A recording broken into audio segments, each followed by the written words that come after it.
Hello, the following video is a recording of our 12th Artist Feedback AMA session held within the MetaJungle Discord on March 10th.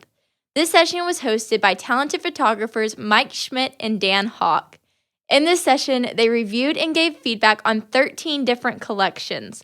We want to thank them for their time, as well as all the artists that submitted their work for feedback and everyone who was able to attend. We hope you find the information in this session valuable, and with that, let's go on ahead and get into it. Let's do it. I'm going to share my screen.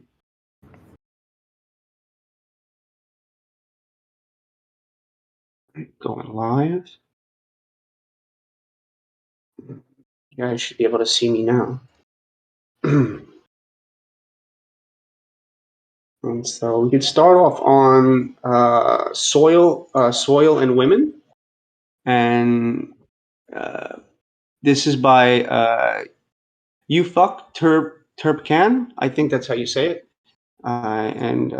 So I'm going to read the artist statement here because I think the artist statement is very important to this body of work. So, with the transition of human beings to settle life, agricultural activities intensified, and these activities differed according to geographies and cultures, both in production and consumption. In all stages of the agricultural production process, from the storage of seeds to the cultivation and harvesting of the products, are generally carried out by women. Since agriculture in Turkey is mostly done on a small scale, production is generally done with family. The invisible labor of women in agriculture is the most intensively used labor from production to consumption today. However, this reality is rarely spoken and seen. So what's interesting is in this collection, the artist is highlighting the hard work that goes into the agriculture, and it seems to be on a large scale, mostly done by women, which is interesting and which is new to me, and I like that he's highlighting this. And so we go into the collection, and we have some really stunning images here, and only one has sold. One of my favorite ones, actually two have sold. I'm sorry. So this tomato paste.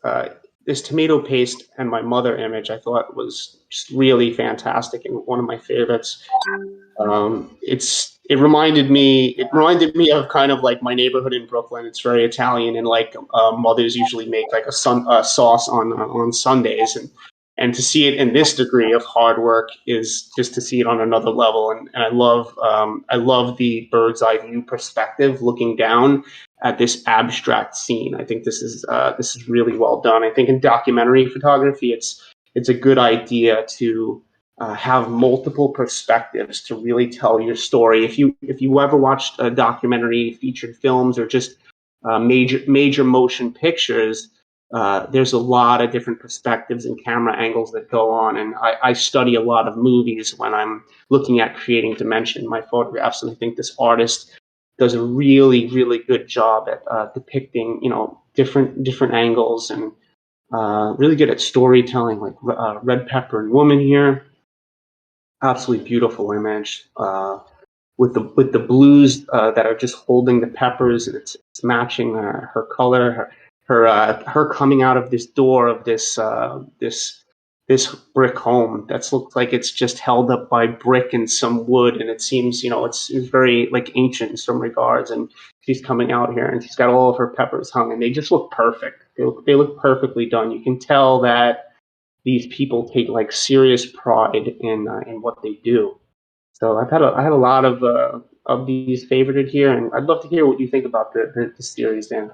Oh yeah, these are great. I think the biggest thing this has been interesting because I had sent out a message on Twitter saying, hey, everybody hit me up in DMs if you have questions. And I think the thing I keep coming back to, and this is a good example of it, is that if you're going to have, if you're going to put out a body of work and you're going to share your work, it's one thing to make photos that are pretty. It's a very different challenge to create photos that draw the viewer in and make them ask, okay, what am I looking at here? Why is having a bit of interest that leads to a story? And I think these are really, really good at that.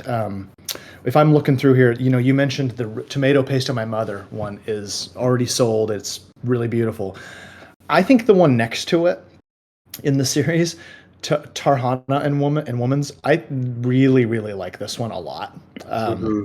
I think that it's very cool because it's very similar, and yet it's a very different story. There's something very different happening here than the one right next to it in the collection. So I'm a big fan of these because every single one of them makes me ask, okay, what am I seeing here? Like every one of them, I want to click on it and go, what am I looking at? What's the story? What's happening? And like a great example is Potter Woman, which is like the fourth one on my screen. And I'll pull it up for you. Potter that is Woman. really, really cool because from the thumbnail, it just has this, I got to know what this is, right? I got to click on it. I got to go look at this up close. I think this is super cool. and I want to know the story. Like these all make me want to click through to the descriptions to see what's going on. Yeah, those two that you just mentioned too are two of them that I've had favorited as well. Where it's just kind of this like bird's eye view of like shapes from below, and it looks like a lot of hard work that they put in. It's like this looks like a day's worth of work that's like ahead of this woman with Potter Woman, and the one that you mentioned, Tarhana and Woman's. I love how this is like it looks like it has like this family aspect of all these females, and you can see the lines of where all of their hands have been touching. It's really really beautiful. It looks like they're making let's see, which is an important place in Turkish cuisine, Tarhana soup, high nutritional value, important place in Turkish cuisine. So they're mixing up spices and stuff in here. Mixing flour, yogurt, yeast, onions, peppers, spices, leaving them fermented, drying and grinding. This is good descriptions. This is like really telling about each one. Artist. One thing I would would say is we have a template coming out for applying for these from now on, where you're gonna have to have the very minimum within your description, which is going to be artist name, collection name, which you should put in here. And then listing that the edition, which is, for example, like one of one. If this is the one of one piece, the collector needs to know that this is their this stays with them forever. After the collector buys this, you can no longer change this. So from here on out, we're going to have that. But in here, though, he does have in the properties now edition one of one. So I mean, maybe this is a new conversation to have with, especially Alpha, who is a big collector and who is looking at this in the descriptions. Now, if it's in the properties, is that okay? So that's a question that I maybe as a safety net to have it in both. But I really do like how much properties this specific artist has listed in here. Like the 300 DPI, that's very important to a lot of people as far as resolution goes for printing large and and the dimensions and such. I agree, and I'll beat this drum. Again, I really believe that putting things in the properties is probably very good long-term best practice. I think it's the future. I think it's the future of it. Yeah, they're metadata. I mean, that's the thing, is when you put them in the properties, you're saving it to the metadata. And I think it's a way to think about it. Instead of just putting in the text field, the text field's fine. You just don't have a lot of control over how that looks. Properties, I think, are going to be more important because they travel forward with the NFT and they're parsable by marketplaces, software, all that kind of stuff. One more thing. Can you look at the one on the bottom, the third one over from the on the other side? Is it the green celery? Yeah. Okay. Yeah. This is really excellent work. And I'll just say, think about this. Every photographer here, think about what it takes to take a photo like this and to have it all line up correctly and have the perspective right. This is really good work. And I think this whole collection, this feels very National Geographic to me. This could come right out of a National Geographic magazine. Excellent work to the photographer. I'm super impressed. Yeah, I mean, and you know why? It's because, like, if you take a look here, it says, like, in this collection, I share women soil themed photos I took in different parts of Anatolia, right, between 2017 and 21.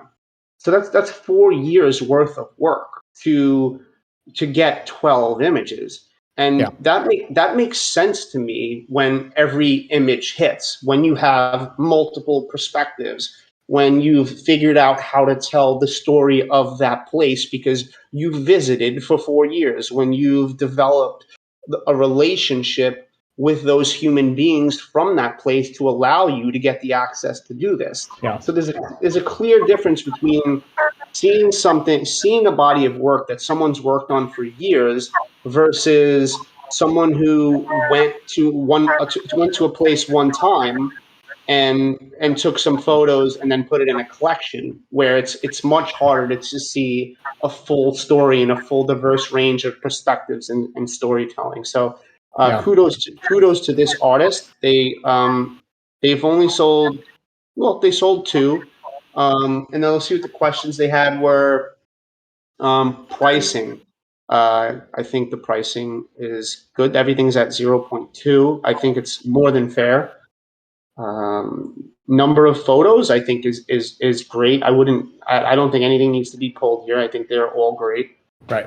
And is it consistent? Yeah, I think it's really consistent to your artist statement and they're all females, and yeah, it's very consistent. I think this one's really, really beautiful. The lighting on this one here. Yeah. If I had one, that's my answer is every one of those questions. You're doing everything right. There's no problems here. If there was one thing I would consider, it would be to go through and relook at all of your titles because they're not consistent. Most of them say, strawberry field and woman, soil and woman, pepper drying. I think that perhaps a slightly more, I don't know how to say this, a more artistic title that's not and woman would be what might work better. And I think a prime example, tomato paste to my mother. My mother. Yeah, I was just going to say that's the best title. Yeah, that's a great title. But I think that these you could have better titles, and there's some little things like Tarhana and woman's. It should be Tarhana and women, right? So let's look at let's just some grammatical stuff. Get some help. DM us. Drop some stuff in the MetaJungle Discord and ask for some feedback and help. You're going to get help. People are going to help. So that's the thing I would do is most of the grammatical things are pretty good. The titles are a little bit off. There's also a few like just capitalization things that I would work on. Yeah. And there's one soil and woman number 14. It's the only one that actually has a number, and the collection only has 12. So you definitely have to edit that one. Mm-hmm. It hasn't been sold, so it could still be edited, and that's this one right here. The two that have been sold have good titles, and I would go through and review all the rest. Absolutely, that's a great point, Dan. Thank you. Cool. Other than that, I think we can move on to the next artist. I think we answered all the questions. I think this artist is on the right path. Sounds great. Just probably need some eyes on it. I think some of them will sell for sure. Probably this week or something, and I think this is a future sellout series. Don't know when, but I think it will. So yeah, great job. Cool. We have moments of Varanasi Ghats. I'm not sure if that's how I say it or not. If you know, Dan, then let me know. I do not, but pretty close. Sure. And so, before even looking at the question, I'll read a little bit. Moment. This was the first ever topic in photography that I studied with my heart. I guess the word moment. It all started with Vivo Walks, a smartphone photography competition by Vivo, which ran over 7 days. Those 7 days were one of the best experiences of my life. I clicked day and night. I walked tens of kilometers every day and tried to bring out the best of my smartphone camera. And guess what? I did it. I became Vivographer. Congratulations. That's awesome. Since the moment has been my favorite thing to photograph in streets. Talking about my collection moments, I went to Varanasi, the cultural capital of India, 4 times, and every time I went, I found something new. I tried to capture moments which we miss in our day-to-day life. I never knew how people look just before diving into the river, or how hundreds of birds flying around the man from an ant's eye perspective. It says 6 images, 1 of 1. So it still says eight images at the top. but sometimes OpenSea has to catch up on that, so hopefully it will. You want to see daily life activities from a unique perspective, you're on the right page. I mean, I could possibly take that out. I think your artist statement is really good. I don't need the last part, but that's it's up to you. Agree. Yeah, and so you want to go and take your first initial on some of these, Dan? Or you want me to go? Sure. Well, I guess first of all, I'll just dive in and say I think these are there's a few of these that are really powerful. Can you click on that first one? Life doesn't stop. Yeah, it's a favorite of mine. Sure. I mean, this is really, really beautiful work. There's a couple things to look at here. First of all, look at the description. I know you clicked in on the photo, and the photo is really beautiful. But yeah, no, the description is powerful. Yeah. It basically says Varanasi, also known as Death Hotel, where people come to die. Like this is really interesting. It's a really well written. It has a description of what you're looking at. Background with burning bodies and smoke billowing in the sky symbolizes death, while the man in the foreground cleaning his feet symbolizes continuity in life. Death and life being two different faces of a coin are shown in this image. And then look at it's got the photographer, the edition, the location, year created, gear, smartphone, genre, and the license. It's all there. This is really solid. And then the photo itself is really gorgeous, and you can zoom in on it. For being a mobile phone photo, it really has great detail, great tonal range. I'm super impressed. Yeah. I think looking deeper into the photo, there's just all kinds of things happening. Yeah, absolutely. I think this is that was my favorite photo in the collection, and that was even before I read the description. And then when I read the description, I heard him say like, "This is two sides of a coin, like life and death." I was like, "Whoa, this is strong." And so I don't care that it's taken with an iPhone. That's one of his. I think one of his questions in there was like, what is the future of smartphone photography on a global scale? I think it's going to keep making waves. Honestly, I think as these phones get better and better, I think it's just a tool. So yeah, I think that as we move on, I think it'll just become. And my gut is that we're probably seeing in the NFT space, we're already seeing a lot of cell phone photos. People are starting saying that they are, because at this point they're kind of indistinguishable at web resolutions. Mm-hmm. Yeah. Exactly. But yeah, I think this is really good. It's a small and tight collection, and I love that the descriptions are so spot on. And to me, that's kind of what makes it powerful and what makes it work. I was looking at Alignment and Chaos. It's the one with the guy walking into kind of the smoke. And this one's owned by Leslie Spurlock. I don't know if anybody knows here, but Leslie is a phenomenal street and lifestyle photographer. Yep. So that says something here. These are great. These moments really, really capture a view of this place that I haven't really seen before, and I think black and white works really well.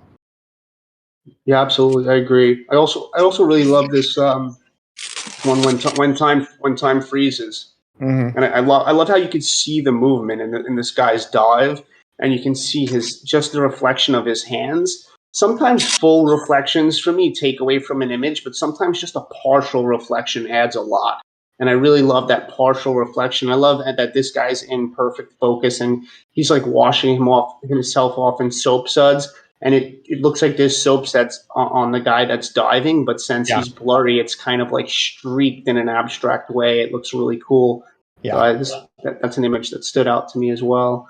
You got folds of life. It looks like they're kind of throwing the birds up in the air. I remember on the beach, the older kids used to put me in this towel and throw me up in the air. So this is a really, really interesting shot. What kind of nostalgic to me, but yeah, I think these are all really great. Does he ask about price in here? Because if he does, the price is really good. No, title and description should be given equal effort as curation. Yeah, I mean, I think that title and description are part of curation, so I think all elements should be considered for sure. And then, he asked about the future of smartphone photography. We talked about that. Is black and white good for Genesis? Yeah, I don't think there's any rules as to whether or not Genesis should be black and white or color. What is the best and healthy way to market my art? Well, this is a good way. I mean, you've submitted to AMA, and we're talking about the work. If you're here right now, you can talk about the work. That's another good way. You can talk about your work in spaces. You could join. Street photography communities or discords, and share your work there. And there's the other way is just by you could showcase other people's work and just build regular relationships within the Twitter community, and have a bunch of friends and stuff like that are interested in supporting your work. So, do you have anything to add to that, Ben? No, I don't. Cool. Well, I think this is a great collection. I think the price is really great, and eventually should sell out, right? It looks really good. So I'm going to move on to next collection here. And so this is Golden Blue Coast, Malta, and it's by I don't know if he pronounces it Risen, but it's RZSNN. Yeah. And so it looks like these are drone photographs. I'm kind of reading over the description a little bit. 12 pieces in total. Collection will not be continued after the sale. One thing I would say on this description is you start all of it off with this line, which almost seems like and it's a little confusing. So every single photo in this collection reflects freedom and happiness. The colors of these natural giants harmonize in the collection and provide individual hope. These photos were taken in Malta, the country in Europe with 3 islands, a history in itself. The natural sites are just as diverse as the interior of the country. And then a little bit about the artist, 33 architect, passion in photography and videography, based in Mannheim, Germany, and Turkish. So Turkish and German. I've never heard of that combination. Very interesting. And so can we look at some of the images over here? My personal initial on this is that so people talk about being cohesive. I usually say being cohesive is really good. In this particular set, it's almost a little too cohesive for me, to the point where a lot of the images feel the same, even though they're different, because the tonality, the contrast, the time of day shot, the editing, the color, and so I think if you're going to be consistent like that, then consistent in that type of consistency of all the same colors, all the time, same time of day, that I think that works better in a series that's more diverse than just a landscape. Because when I look at multiple landscapes, I almost want to feel variety within the landscapes, and so I favored a few here, and there's a couple that are similar, like number 9 Curvy, which kind of reminds me of a sea lion there, or a shark or something, and there's number 8 Natural Pool, which it's hard for me to pick which one appeals more to me, but I mean, you could probably pick one of those. You have one sold image here. This is Endless, and Alpha Trilogy picked up this one. Very nice. And as far as these ones go, from these above shots, I was kind of leaning towards number 11 Salty on this, and it didn't have the same, it feels a little different from the rest of the images too, and I like this little pinkish color coming off the water here. I love the abstract looking. It looks like tiles. Really beautiful here for me, and I don't know, Dan. You shoot a lot more landscapes than me, and if you want to, maybe either piggyback, or maybe you have a contrasting opinion as to being this cohesive in color and time of day and such. Yeah, I have a couple thoughts. I think this is okay. This is kind of getting a little bit nitpicky, and I know this might be a taste thing, but the one that you mentioned, number 11. That one has kind of bothered me for a couple of reasons. Okay. I think that I just want you, and for the artist, I want you to hopefully just just take this as like, this is a way for you to push yourself to a little bit. What that pink that's showing up in the waves is showing up because the split toning happening in this photo. The highlights have been turned pink, have been pushed more to the pink side. And I think one of the things that would make this a little more powerful, and I'm seeing this, if you look at look on the far left side of the image, you get the pink in the waves, right? But if you look at the other side of the image, look at the shadow that's happening on the other side, and the shadow is kind of starting to turn turquoise. Yeah. And so that tells me that the artist is using some editing that's pushing the shadows to more turquoise and the highlights to more pink. Now that can work fine, but you just have to be super careful that when you do that, that it doesn't bleed over into areas that should not be colored. That should not get that. And so like the highlights in the waves, they probably shouldn't be pink, right? I mean, they should be reflecting the sky, probably the sun over in that area, not the pink of the land. So I think that's just kind of being a little bit picky about this, but I think it could clean up your image and make it even a little more powerful. To me, while I enjoy this vibrant colors, I feel like it might be pushed a little too far. And that's just kind of my overall take on it, is that I feel like in an effort to, and some of these feel fine, but there's a few of these, they feel like they're just pushed a little bit further than I would like. And then, we've kind of talked a little bit about, as you're building a portfolio of images, to me, number 3 and number 4, like I can see that those are the same place, but just from slightly different angles. And so I probably would, I think number 3 is a stronger image. You can see the boats, they're cleaner. It's a little easier to kind of see what I'm looking at, to kind of get a sense for things. There's a variety. And I think that the sky doesn't add to when you look at number 4, I don't know that the sky really adds anything to this image. So I would probably settle on one of those, because I think they're awfully similar. Like clearly, if you put them next to each other, you're like, those are the same place. Yeah, absolutely. But from just thinking about from a photography perspective, I think these are really good. Really interesting views of a super beautiful place. One more, number 5, I think is really could be it's pretty interesting. And I would think, as a drone photographer, if you don't already have one, I would maybe consider that you've got a bright reflection in the middle, which I think kind of takes away from the image. And a polarizer or something? I was going to say maybe think about running a polarizer on your drone. If you have one already, they're not that expensive, and they make them for every drone that's out there. Yeah, I agree with that, because I think some of the areas the highlights are a bit punched in some of the areas. Like this one, for instance, maybe the highlights are a little bit much in the whites here, maybe even in the water a bit and stuff. So I do agree with that, like an ND filter. I'm sorry, a polarizing filter, or a polarizing or ND filter as well, maybe.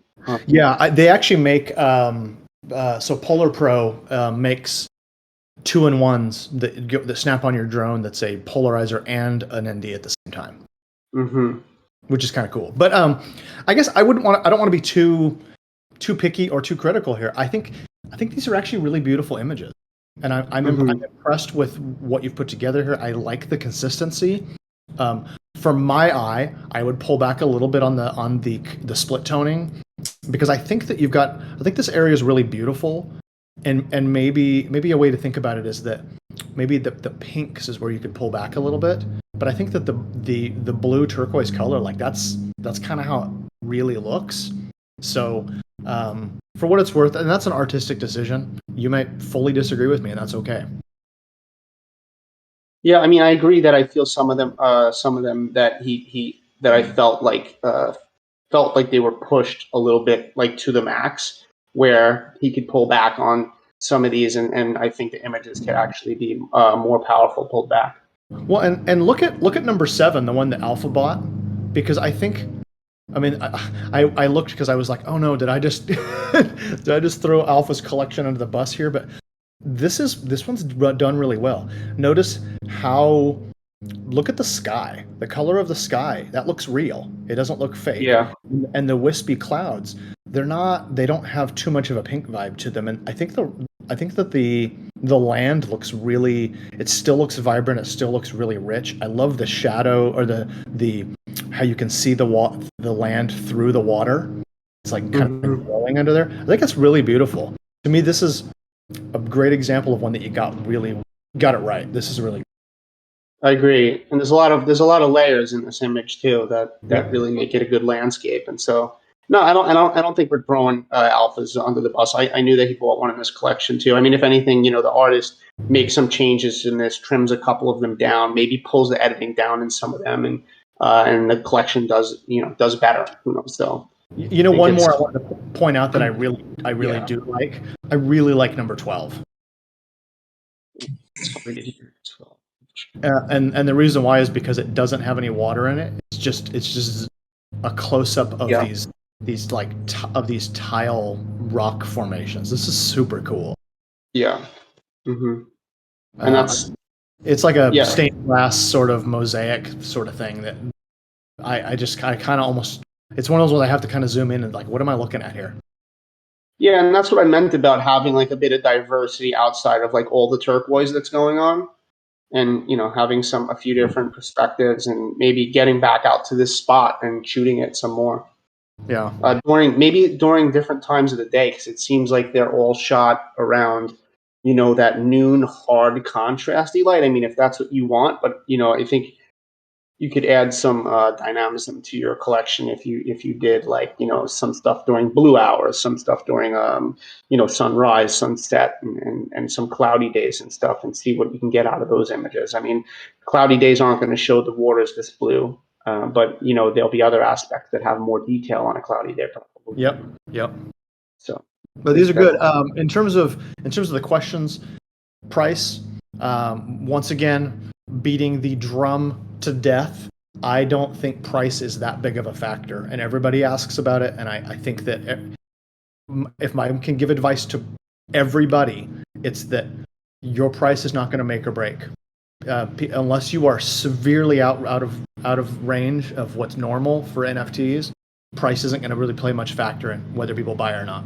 I just don't think it is.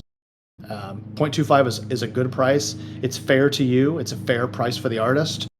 It's not completely out of reach for a collector who wants your art. I think you're fine there. I don't think that lowering your prices is probably going to do anything. And I say that from experience. I've lowered prices. I've raised prices. It has not made any difference in my sales at all. And I have had very few people that I've heard of that have had any different experience. Yeah, I got to echo that. Yeah, I got to echo that completely. The only time I think it matters is like I have some friends that will come into the space and they haven't built any community. They have no following or nothing, and they'll just start putting their stuff. Oh, 1 ETH, 2 ETH, 1.5 ETH, and I'm like, and I think it's because they've seen art that has sold from PFPs and stuff at 70 ETH, 80 ETH floor price, and they're thinking, oh, well, my photograph's definitely worth 1 ETH, 2 ETH. And, maybe it is, but maybe down the line after you've built some, repertoire with like the community and done some stuff where people know who you are. Because outside of that, there's a lot of people selling for a lot less than that with the much more established names within the industry. So, exactly. So. And so I'm going to say that to anybody who's listening to this AMA. I think that is maybe, I don't want to tell you don't ask that.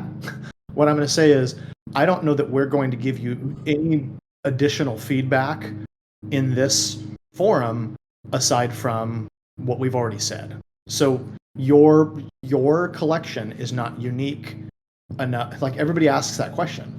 The reality is that this is a decision you have to make as an artist. And as long as you are paying attention to what the market is doing, you're going to be. Yeah.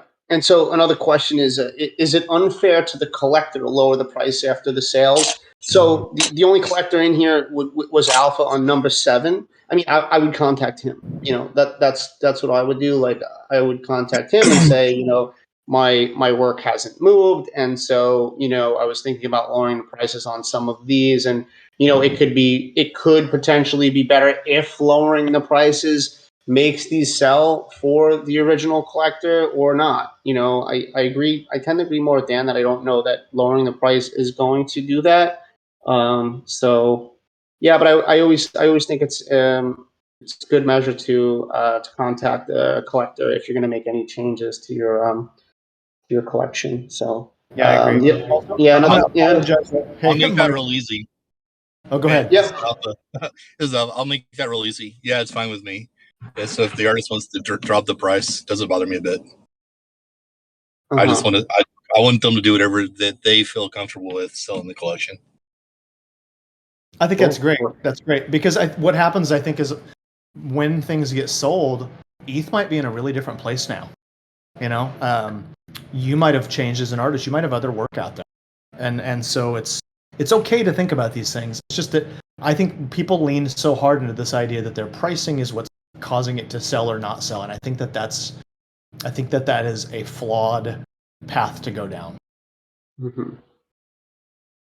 I agree. I mean, it's just because in human nature we're looking for a reason for why it's not, and most of the time that reason is probably just that there's not enough eyes on it, or the way that you're marketing it is repetitive, and you're just doing it the same way over and over again. And you have to think outside the box to try to find new ways to do that. You might have to speak in spaces about the work or join communities that revolve around drone photography or this type of work, and get a fan base behind you that's willing to support. And there's also ways of doing drops where maybe you don't have to drop 12 all at once, and you can drop initially 5 and then a few after, and tell people in the beginning how many is going to be in the collection, but that you're going to reveal them afterwards. So there's a lot of different strategy you can do here, but so if you guys go ahead. If you guys don't mind, I'll weigh in on the pricing. Please. So I'll give you collector my viewpoint on it. So I think there's things that are way more important than pricing. I think having a tight collection that's very that sticks to the theme of the collection is really important. I think having unique photos. So you want to stick to a theme, but you want everything to be unique. I think that's really, really important. And then the description, license, those things, there's things about those that I won't buy something even if I love it because it's not there. So that's really important. The last thing of importance to me is price. And I look at that. And when price comes into consideration for me is if it's a new artist, it's an artist that maybe I haven't seen, they're new to the NFT space, they haven't made a sale, then I probably am not going to pay a price that I would pay for somebody that's already established, that's maybe already selling out collections, etc. I'm not going to pay the same price for somebody that's brand new, or somebody that's got a lot less experience normally. But the same thing, it's the last thing I really look at is price. And the difference between 0.1, 0.15, 0.2, 0.25, I mean, it's really up to an artist to decide where they want to price their work. I do think that price matters to some collectors, and that it's just because they're trying to stretch, their money as far as they can, which makes sense. But I don't think it should. I think you should have everything else. You should focus on making a tight collection. Make sure that the passion of what you're doing shows in your artwork, and then get your descriptions, get everything really tight and complete. And then price is the last thing and probably the least important. You can definitely price yourself out of a market really easy.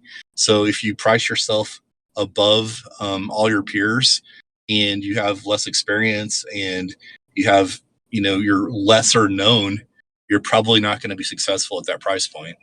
But I think that stuff's pretty obvious and should be kind of a common sense thing. If you have something stall out for a while, maybe it is price. Maybe you have priced yourself out of the market. So, but I think it's the least important thing to look at. Thanks for weighing in on that. So I think that, I think that you could trim down on this collection if you wanted to. I mean, I think you could trim this down to like 6 to 8 from 12, because there's a lot of similar things happening in some of these, and maybe you can go ahead and, from just the discussion in this, kind of pick the best ones, since you still have the ability to do that, since you've had only one sale within this. And another thing is that I think when looking at a collection and adding images to the collections, and this doesn't, I'm not speaking directly at this collection, I'm speaking at all collections, that when you add individual photos to the collection, to start to think about, does this photo work on its own, even if it wasn't in this collection? And if the answer is no, then for the most part, it might not work well within the collection as well. And so just because something works within a collection because it's cohesive to the idea of the collection, and it's not a powerful picture on its own without the collection's involvement, then that's something to also think about to make a tight collection. And that's something that I've been thinking about for my next collection. So I think that's great. Yeah.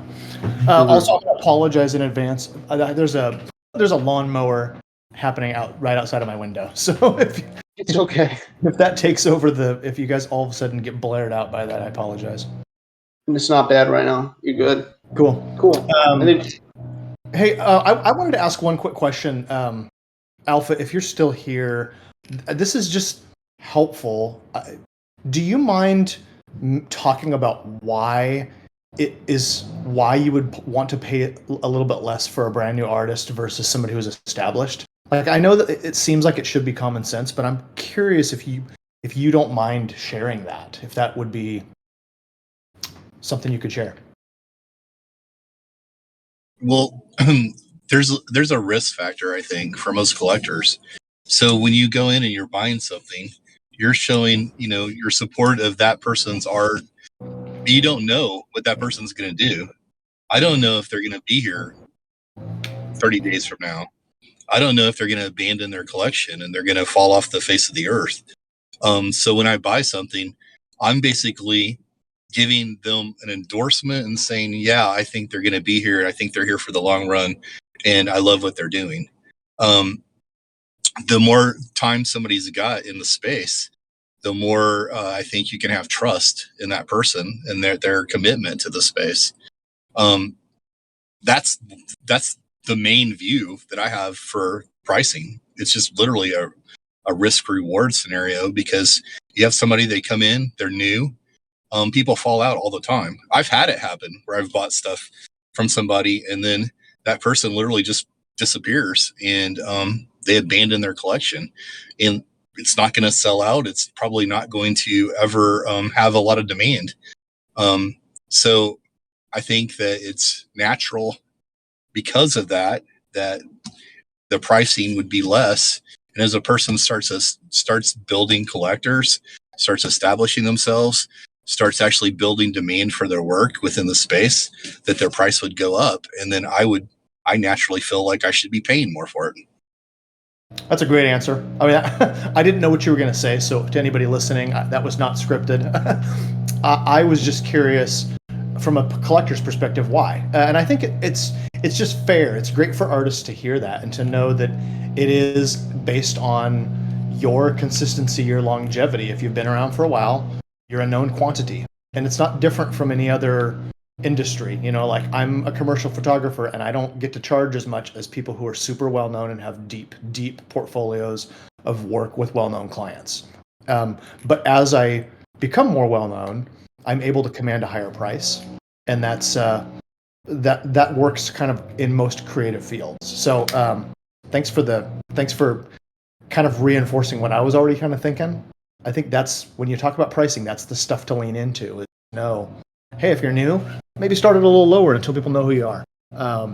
As you get a little more experienced, you can start raising your prices a little bit. And I think that as you sell things, you'll get a feel for that.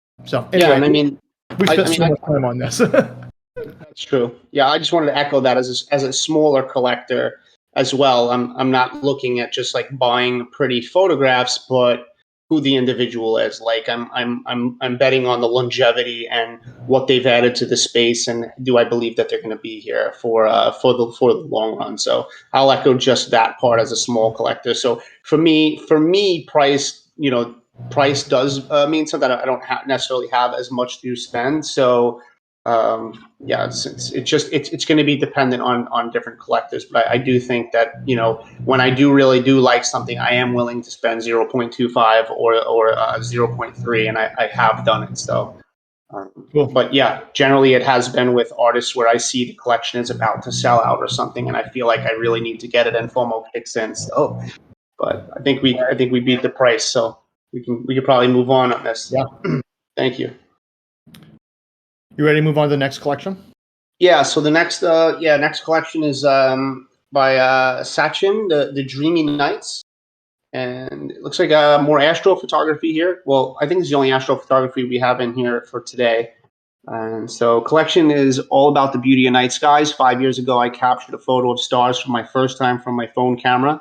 It was a bad photo, but a good foundation stone in my learning and curiosity to explore the night sky and hidden gems in it. Fast forward 5 years, the learning so far has been great and helpful. My main focus is to keep learning, as I believe there is no limit to it, especially when it comes to space and night sky. It's endless. The more we get close to something, the more things get invisible to us. That's the same thing happening to me right now. My focus is to invest in learning and capture some of my favorite deep sky objects in the next year or two. Dreamy Nights is a collection of one-on-one moments of this beautiful journey of exploration so far. And so my first initial when I went over the collection, you can see I did favorite 3 images here. Was that the ones that I favorited tend to have like a clear subject for my eyes to land on. So I'll open up this one, for instance, a beautiful starry evening, and I love I love that how your exposure came out in this image, and how your foreground is lit this well, and you still have, I don't know if this is more than one exposure, but the moon looks perfect, and the level amount of the stars in the sky, and the blue to pink transition here, and the lighthouse is clearly our lighthouse, the moon. Clearly we have a subject here, and so this one really worked for me. So one that doesn't quite would be shooting star on a starry night. And so while the sky on this image is really intriguing to me and really beautiful, the foreground for me just does not match my intrigue for the sky in this image. And so there's obviously it's very silhouetted, and so there's a lot of detail lost here. And so an image goes far down here, and so there's just a lot of just black. And so I think when you're going to silhouette things, I feel like the shapes have to really fit into this sort of beautiful alignment in a way where the silhouette without detail brings enough clarity and enjoyment and intrigue as as it should. So I did favorite some of the ones here. This lightning into the Milky Way one, I think maybe this is my favorite shot. This is really interesting. I haven't seen anything like this. I don't know if this is done in post or if this is an actual lightning shot, but I feel good. Mike, he says that it's a combination of 4 photos, so that you got the best lightning, but it is set up in this exact location. Okay, I mean that's fine with me. That's totally fine with me. Like honestly, the thing that I care most about is like the image that I'm looking at, the thing that I want to collect, and outside of that, like what you did to get it like this, and if some people want to use Photoshop to get something a certain way or whatever it is, and it speaks to me, I don't really care. But this I thought had a clear subject as well, like the lightning, and then it looks like this lightning line is just like leading into this star or planet. I'm not too familiar with astro, so maybe someone knows what this planet is, but it just leads right up into the Milky Way. So I didn't really enjoy that shot.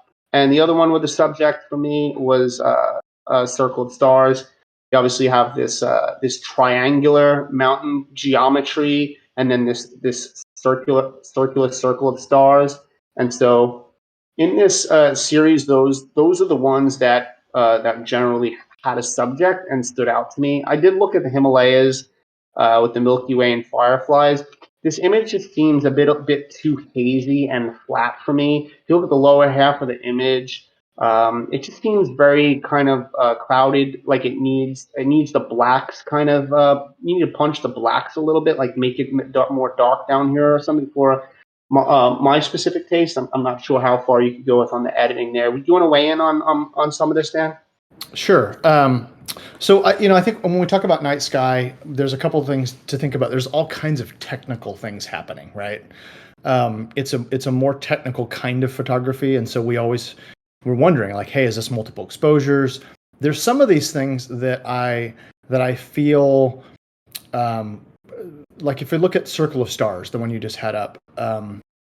So one of the things that I think on a photo like this, I think it's always good when you're shooting night sky images, and this is one of the things that's making this collection a little bit inconsistent to me, is that the white balance feels kind of all over the place.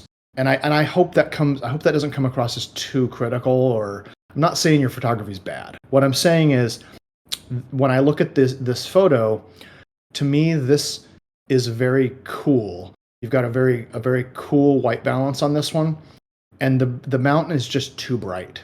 I think there's no true black point in the mountain, and in the middle of the night, there's no light on that mountain. So I could see that there would be a little bit of light, but those dark areas should be black. Like I think that there should be some black point in there. And I think that, conversely, when you look at the Dreamy Nights, the one that you said was too dark, I think that this is one where, like, I think what I'm looking at here is maybe it's a blend between two images, or there's been selective editing, because I can see, if you look at this tree line, there's a little bit of some kind of ghosting, which just tells me that you've done some editing to try to make the sky look like the way you want it to. But then the trees just, it's not a very precise selection between the two. So there ends up being kind of these halos. This is such a hard thing to get right as an astrophotographer, but I think if you think about a couple different really key things, this will make you a lot better at this. You really need to think about the color temperature of your foreground versus what's happening in the sky. And to remember that if you use a really different, if your foreground looks really cool, but your sky looks very warm, something's going to be a little off there. It's going to mean that your greens sometimes going to pop a little too much when there's really nothing that would have made them pop, and it starts to look a little unnatural. So that will be my only thing when we talk about white balance and foregrounds. I think the thing that you're pointing out, the Himalayas photo with the fireflies, it's that the foreground is just too bright. And I think that's the same thing happening with Circle of Stars. But then conversely, shooting stars in the starry night, your foreground's too dark. And that's kind of the same thing with, and it makes them not pop out as much as they could. Yeah, I mean, this work is tough to get technically sound. This is like. But let me just point one out that's nailed. Milky Way over Mountain Peak is really good. The white balance feels correct for what's happening in the sky. It's the right amount of brightness. It's not too bright. It's not too dark. I think set this one as an artist. You want to know when you've got it right. To me, I feel like you got it right on this, and I think you should lean into that. It doesn't feel like a composite, and ultimately, that's the good mark of good Photoshop composite work, is when it doesn't feel like a composite. When it feels like this actually could have been a scene that you really saw, then you go, okay, you've won. You got that right. And that's because the white balance is accurate. I think so. I mean, that's kind of my own personal feeling about it. But we've talked about this a few times as we've looked through, especially night photos. We have a tendency to kind of try to brighten things up to make it to see more than what we could really see, which is fine. You just have to make sure that you think about what's happening with white balance. And that's especially true if you're ever blending foregrounds and skies that were taken at different times. Because if you took something during blue hour, it's going to be kind of blue. But if you use that same white balance for the night sky, your night sky might look kind And so this one, A Beautiful Starry Evening, is the foreground is so lit in this. It's because he's taking it at a where there's still some sort of sun happening within the sky. kind of right? blue. It's not complete pitch black at night, and so it's like, so how do you get your foreground lit when it's completely dark? Can you use the headlights of a car? Can you use strobes or continuous light systems that reach trees and stuff like that? I guess these are questions probably more for Mustafa or the gentleman who runs the Astro class. Yeah. I think the answer is yes. Yeah, yes, I think you have to use those external things. I've used those before, not in Astro, but just to kind of like run around and kind of strobe spray the scene while I was doing like a 30-second exposure, and it works. It works if you get it right. If you try to practice it a few times, though. Yeah. Let's look at some of the questions that were asked for this series here. So, sorry. Does the collection look good overall quality and appeal? And so I think we went over that already. I think that the some of the white balances need to be worked on, and some of the blending here with multiple exposures. And it seems like the ones that have a clear subject or the correct white balance are the ones that are appealing more to us specifically. Pricing, pricing's we already beat this horse. So yeah, I mean you're even under 0.2 on all of these. So I think pricing is fine. The number of photos, I mean of course eight photos is always going to be fine. I mean there's collections with a lot, but if your question is like, can some of these be trimmed out? Like maybe Shooting Star on a Starry Night here, and this one, Resplendent, is very similar. You have the same exact silhouetted trees here, so whichever one you think works better here. But those are ones that we talked about where the foreground seems like very dark. So I'm not exactly sure as how I feel about the lights and the stars this long exposure car shot, if it fits within this series or not, but that's something else.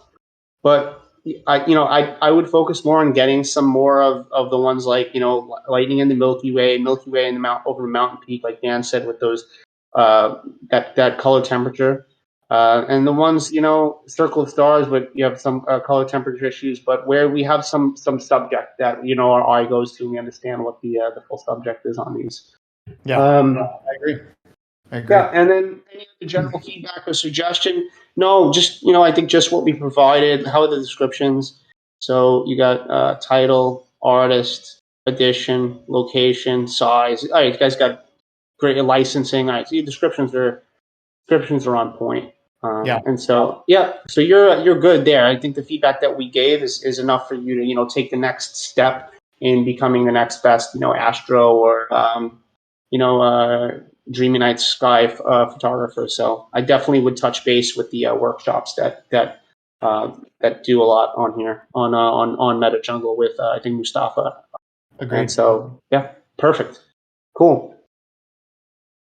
And so next collection is My Colorful Life on the Streets, and that's by I always trying to figure out how to say his name. Fatih. Fatih, is that how you say it? Fatih. And so either way, I went through and looked at this. So My Colorful Life on the Streets, created by Thai, an award-winning street and documentary photographer who turns what's in my mind into photographs. When taking street photos, I reflect the social message I've created in my head on my photos. My collection consists of 10 colorful street photos I took in different cities of Turkey. The number of pieces in the collection is limited to 10 pieces. The story of each photo is available in the description of the photo. So, pretty good artist statement. You have a couple of, I think you could say this in a different way, and I could probably help you out with that there, just a language thing. And so, my first initial impression when I looked over these photos is that it almost feels like two different bodies of work in a sense that the ones I favorited seem really clever. So, like this, for instance, like you have this man walking by. It looks like there's like this sort of tail coming out of his head, or information coming out of his brain pouring. He's wearing a mask. It looks like the cat's almost wearing a mask too. I mean, I think it's the cat's, just the white part of the cat. It looks like the cat's almost wearing a mask. It's like he's also in this like painted, colorful world. These shots, I think, are consistent throughout, where you're trying to create like this, where you are creating these clever moments where, like this, for instance, like feels like the dog is actually the balloon in the cat photo here. And so there's this theme of kind of comedy in some of these shots, right? There's like a comical street theme, which I think works. And you have like this one here, which is like, it's showing like wheelchair here. Someone's being pushed in a wheelchair here. And then they have this gentleman here who can kind of still stand, which, and I love the lineup of the compositions, this X through the middle here, of like this juxtaposition of the difference between like this man that was probably able to just walk this, obviously able to just walk this on his own to here, and someone who has to just be pushed through here. I think the composition's great here, and once again, you're like pulling in this like clever compositions to show something. Now, in some of the other photographs, I don't think that they have that clever aspect. Well, no, so this one did too, actually. This had this clever aspect between the legs. And I was really surprised at how you got this, like, almost looks like movement from this woman, and then she's completely sharp. And then the child just laying beneath, and it's like, I don't know if this is like a businessman. It almost appears to be like he's wearing shoes and tight pants and maybe a pea coat, and he's walking past this family that really needs help. And I found this to be clever as well as the others, and not comical, but clever in the way that you've decided to frame some of these images. So on the other side, some of them didn't make sense to me within the series. Like this one, for instance, feels almost like it belongs in like a different body of work. It doesn't feel like it's part of these clever stories that you're trying to tell, and neither did this one here. And I'm not saying that they're bad photographs, but maybe they just belong somewhere else, right? Dan, what do you feel when you look through the body of work here? Yeah, I feel like I think you kind of nailed it. To me, the one that stood out to me right off the bat already, the one with the chickens. Yeah. Mm-hmm. So I don't know where I saw that, if I saw it on Twitter, where he'd posted it, but I really like this one. Me too. the perspective. The giant chickens with the tiny guy. I think that really works well. And to me, it's just good photography. I mean, it falls under being clever too, I think. So I think it fits. Yeah. I love how they're both looking in different directions, and their necks almost look like they're combined as one. And you just have the guy in the background, and the turkey's like the main focus. Yeah. Yeah. No, ultimately, what I'm kind of looking. There are some, like you said, some really clever images here, and there's a few that just they're not as good. And I feel like the number 3, number 8, I think number 3 and number 8 are the two that just don't work. They don't. Yeah, same. They don't feel like they fit. First of all, number 8 doesn't feel like it's on the streets. It's out in the countryside. Number 3, the reason I don't personally like it is I feel like it's not. There's no clear. There might be a clear subject, but the raindrops just they don't do it for me. The idea is like, okay, you're behind a window, but your scene is out of focus, and the raindrops aren't in focus. It just sort of lacks feeling. Like I feel like I'm supposed to get this feeling like this man with this umbrella is going through harsh conditions and walking down this road home, but it just doesn't feel conveyed. I don't know why. Sometimes why I don't feel something from an image, but it's not here for me. And so exactly. Yeah, so that was why that one. And while I think this is a good image as well, I start to wonder how it falls into the same place as some of these other ones that seem like purposely humorous or clever in some sense. Unless you're just playing off of the idea of perspective, where the ball is bigger than them, the chickens are bigger than him. But I mean, maybe this is two different series or something, and that you play more off of the like. I thought this was the most clever shot within the collection. You play more off of that idea, the guy through the legs idea, the dog with the balloon idea, the wheelchair idea. Maybe the cat and the SpongeBob. I didn't exactly favorite that because it was a little too. I don't know. I don't know. I want to use sophomoric for your ability to create these moments that feel more intelligent than that one. And so, yeah, those are the main things that I would look at as far as questions, collections, overall quality. I think we went through that already. Comments on individual pieces, we definitely did that. Is 0.15 ETH price too high for this? No. Should I limit this collection to 10 photos? It only has 10, right? 1, 2, 3, 4, 5, 6, 7, 8, 9. So it only has 10 photos. I don't know. Maybe he made this post before he limited it. So, I Or think maybe he was concerned about could he add more. could he add more or take away more? Well, I think if he's saying if limited to 10, like is he asking, hey, can I add, should I only have what's here, or is it okay to broaden it out? I'm just wondering. Yeah, I mean, my personal opinion would be to drop down to between 6 and 8 on the ones that make more sense to the collection. And maybe it's not my colorful life on the streets, but maybe it's like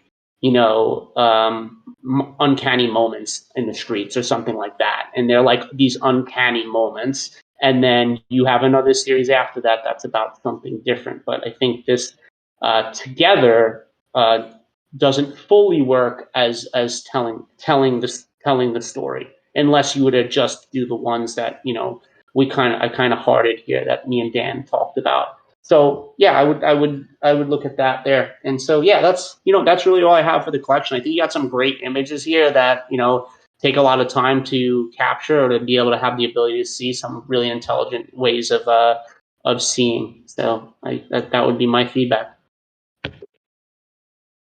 Good to me. Cool. So the essence of Indian culture, and this is by Shireen Iva Sayani. The first part I got right, I think, Shireen. So I'm It's presenting. The effort. The effort's there, you said? It's the effort that counts. Yeah, I'm trying. All right, so I'm presenting the first collection titled Essence of Indian Culture, reflects the various indigenous culture, people, and tradition. Here, images are soul-soothing to experience through some are quite rare events, festival, and cultural gatherings. Here in this collection, I have listed images which are published in many international magazines and won many awards in photography contests. And then it goes about him. So I'm Shireen Yeni from India.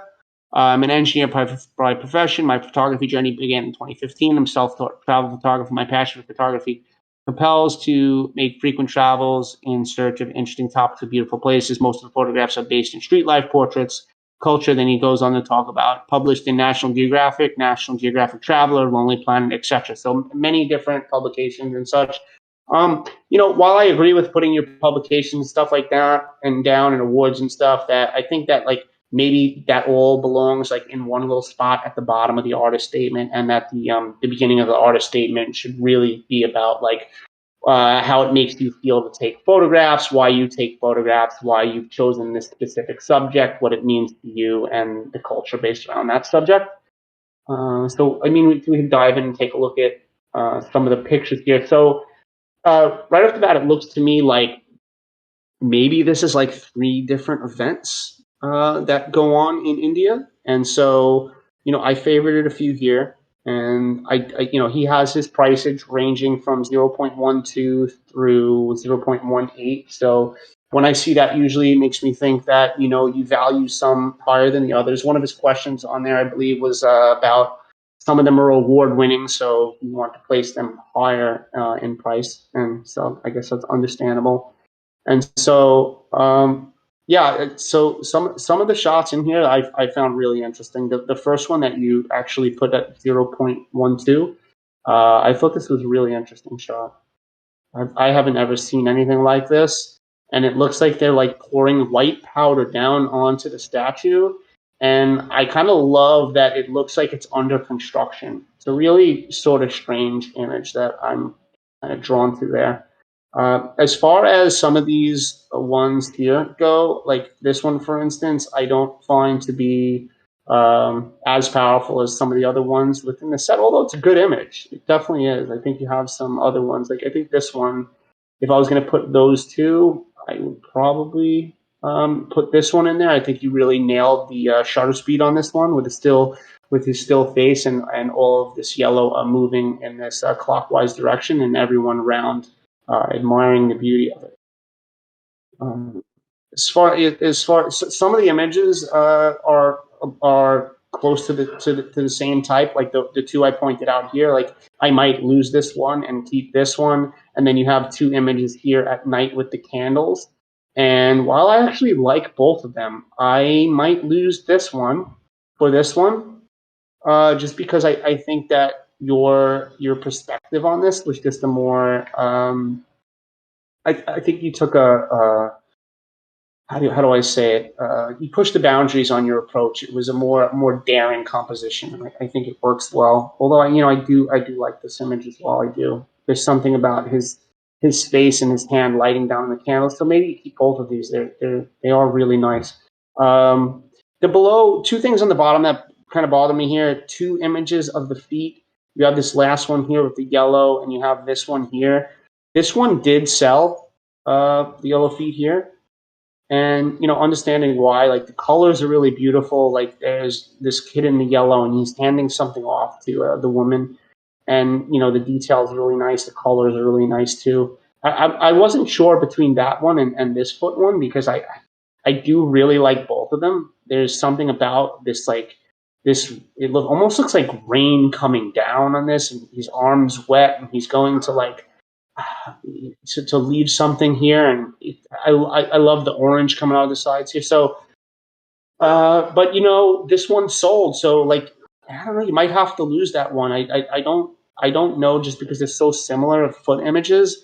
Maybe you have to lose it, maybe you don't. Like really, there's no rules in a lot of this stuff, and these are the ones here looking priced higher.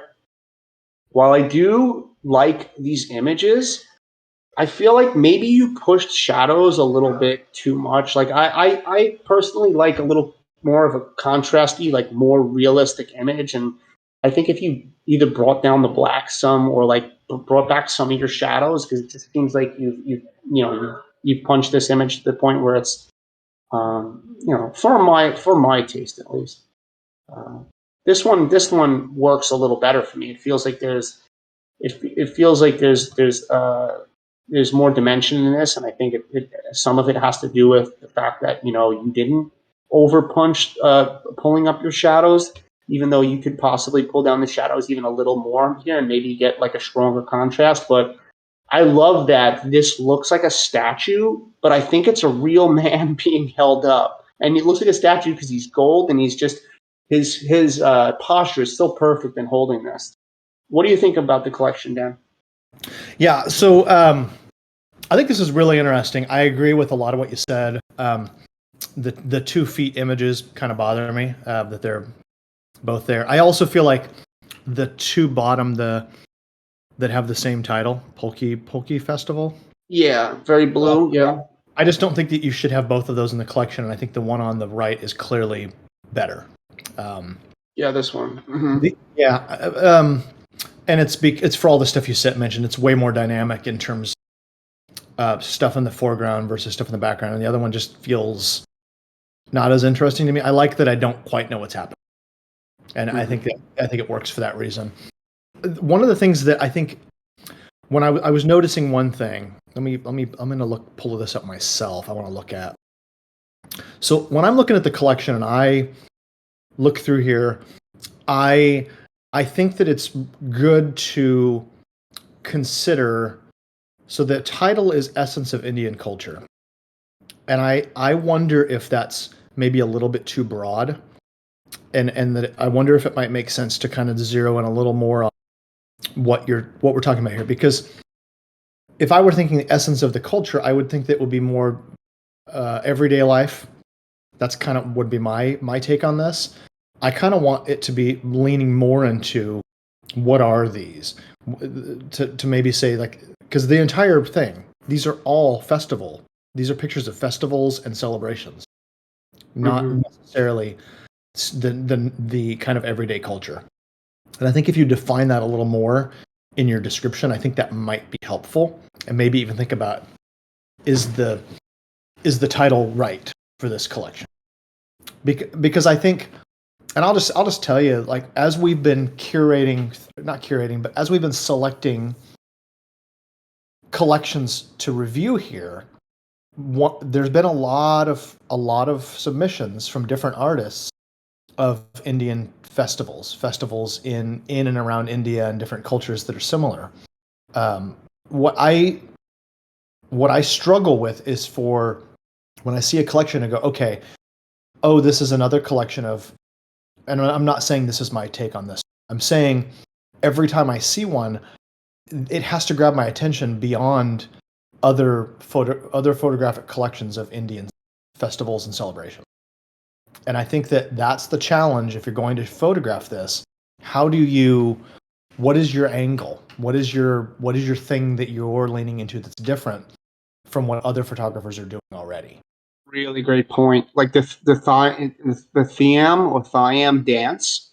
That's what you say. I've seen it so many times now in like maybe 5 to 10 collections that it's gotta stand out from a different eye in a sense. Like how do you make it your own? Like what Dan is saying is that it's something that's done so much. What do? Do you change your perspective?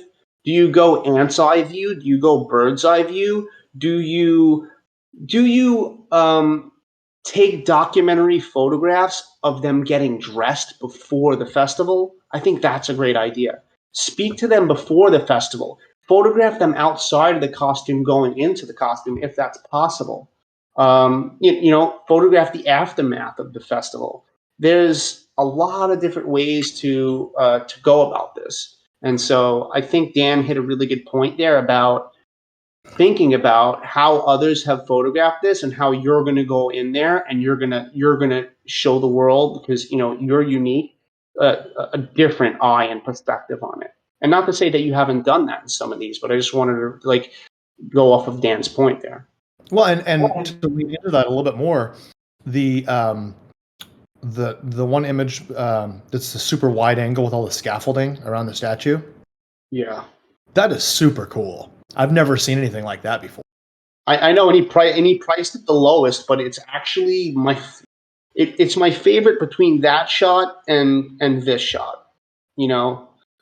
And because these are so different, it's like I haven't, that's so different because that man feels like a statue, and the man in the front with the mud, and this is so different because of the pouring of the powder going down this scaffolding sculpture and this sky that seems like it's about to storm. It really just brings a new feeling to me that the other festival photographs have not.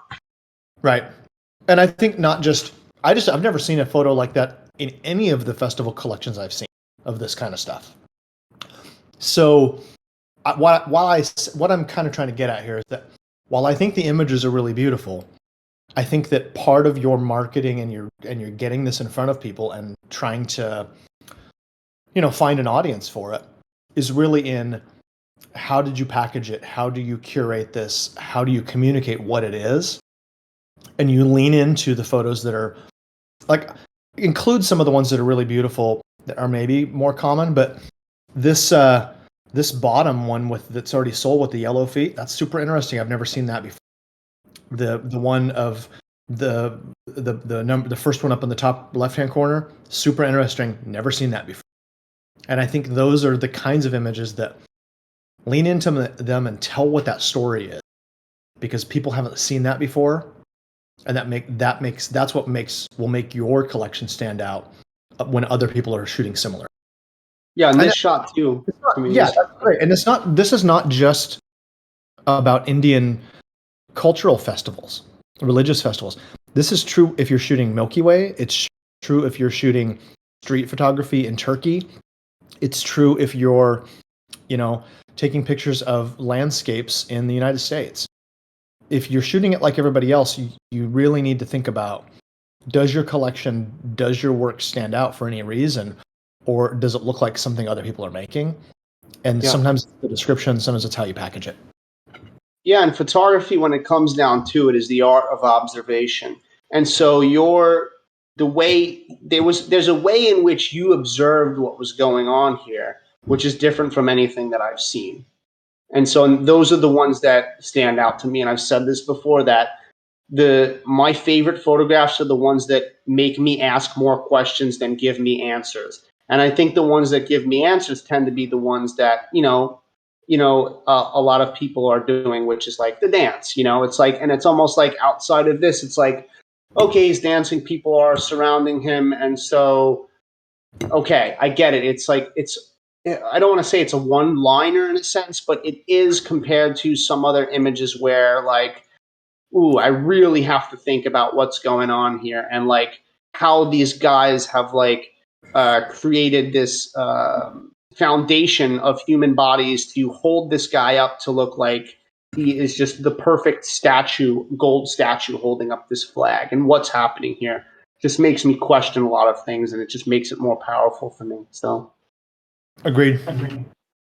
So he had some questions. They're pretty big questions. I'm going to go through them kind of quickly. So I focused on Indian culture to reflect the values of our country. Do you think collectors will be able to connect with my work? How can we make more connection? I think Dan did a great job of just kind of like answering that, make more connection by basically separating yourself from the others that are highlighting the Indian culture.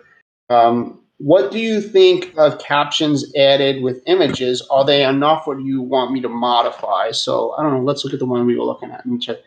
Okay, I'm not going to try to pronounce that. Very famous and popular festival that's performed once in 12 years. A combination Maha Makasta Abi Shaka. Okay, I almost got it. Combination of 3 words. Maha meaning great or excellent. Mastashka means head, and Abhishaka meaning anointing or coronation. So, all right. So this is really good titling here. So, and then you have artist name, edition 1 of 1, location, collection name, and license. You have everything that we're looking for at MetaJungle. Like I said before, we have a template that's going to come out. Goon's going to be helping with a Google Documents template for submitting now for AMA submissions, and it'll be a requirement to have within your description your name, your edition, and the name of the collection, and and so for each piece, because this is very important to collectors. We've said this in the past. When you sell your image to a collector, you can no longer edit this. This is kind of the collector's receipt and proof that you're saying it's a 1 of 1, and you're saying that all this information is held to be true.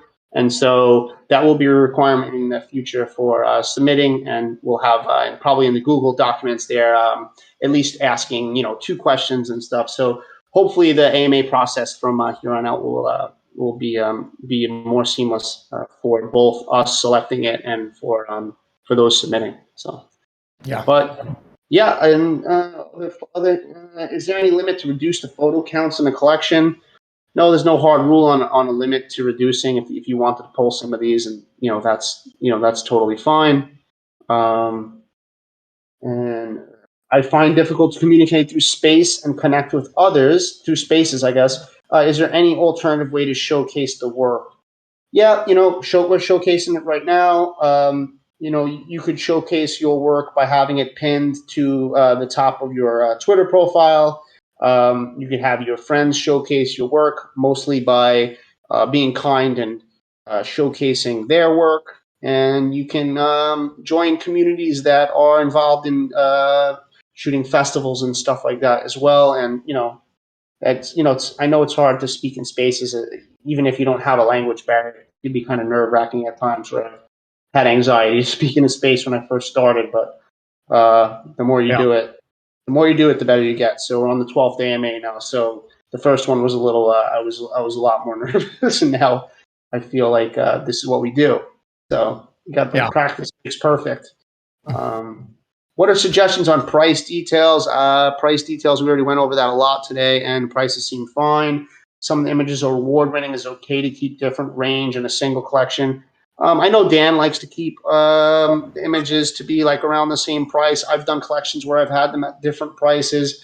It's hard to say. I don't think there's like any hard and fast rule here. How do you feel if you're listening, Alpha? Would love to hear your feedback on that, on images being different prices within a collection.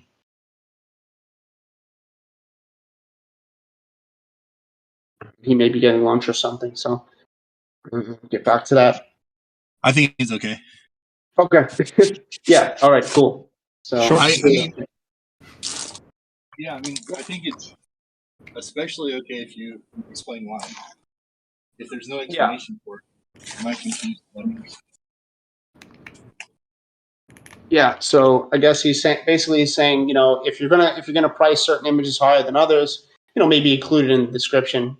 What it took to get that photograph, or maybe that photograph does have awards from prestigious magazines or outlets and stuff like that. So cool. We'll move on to the next collection because we're only about halfway through. I hope that helped. And the next collection we have Beyond the Vision by Mudhit Meher. I'd love to be able to say these names. Very difficult. I understand that from the United States. I haven't before any of these AMAs seen many of these international names before. So excuse me if I do butcher your name a bit. So this is Beyond the Vision, and so we'll read it real quick. I present a series of nature photos from different places of Himachal Pradesh in black and white because, in my opinion, black and white photography makes nature reveal its dramatic potential.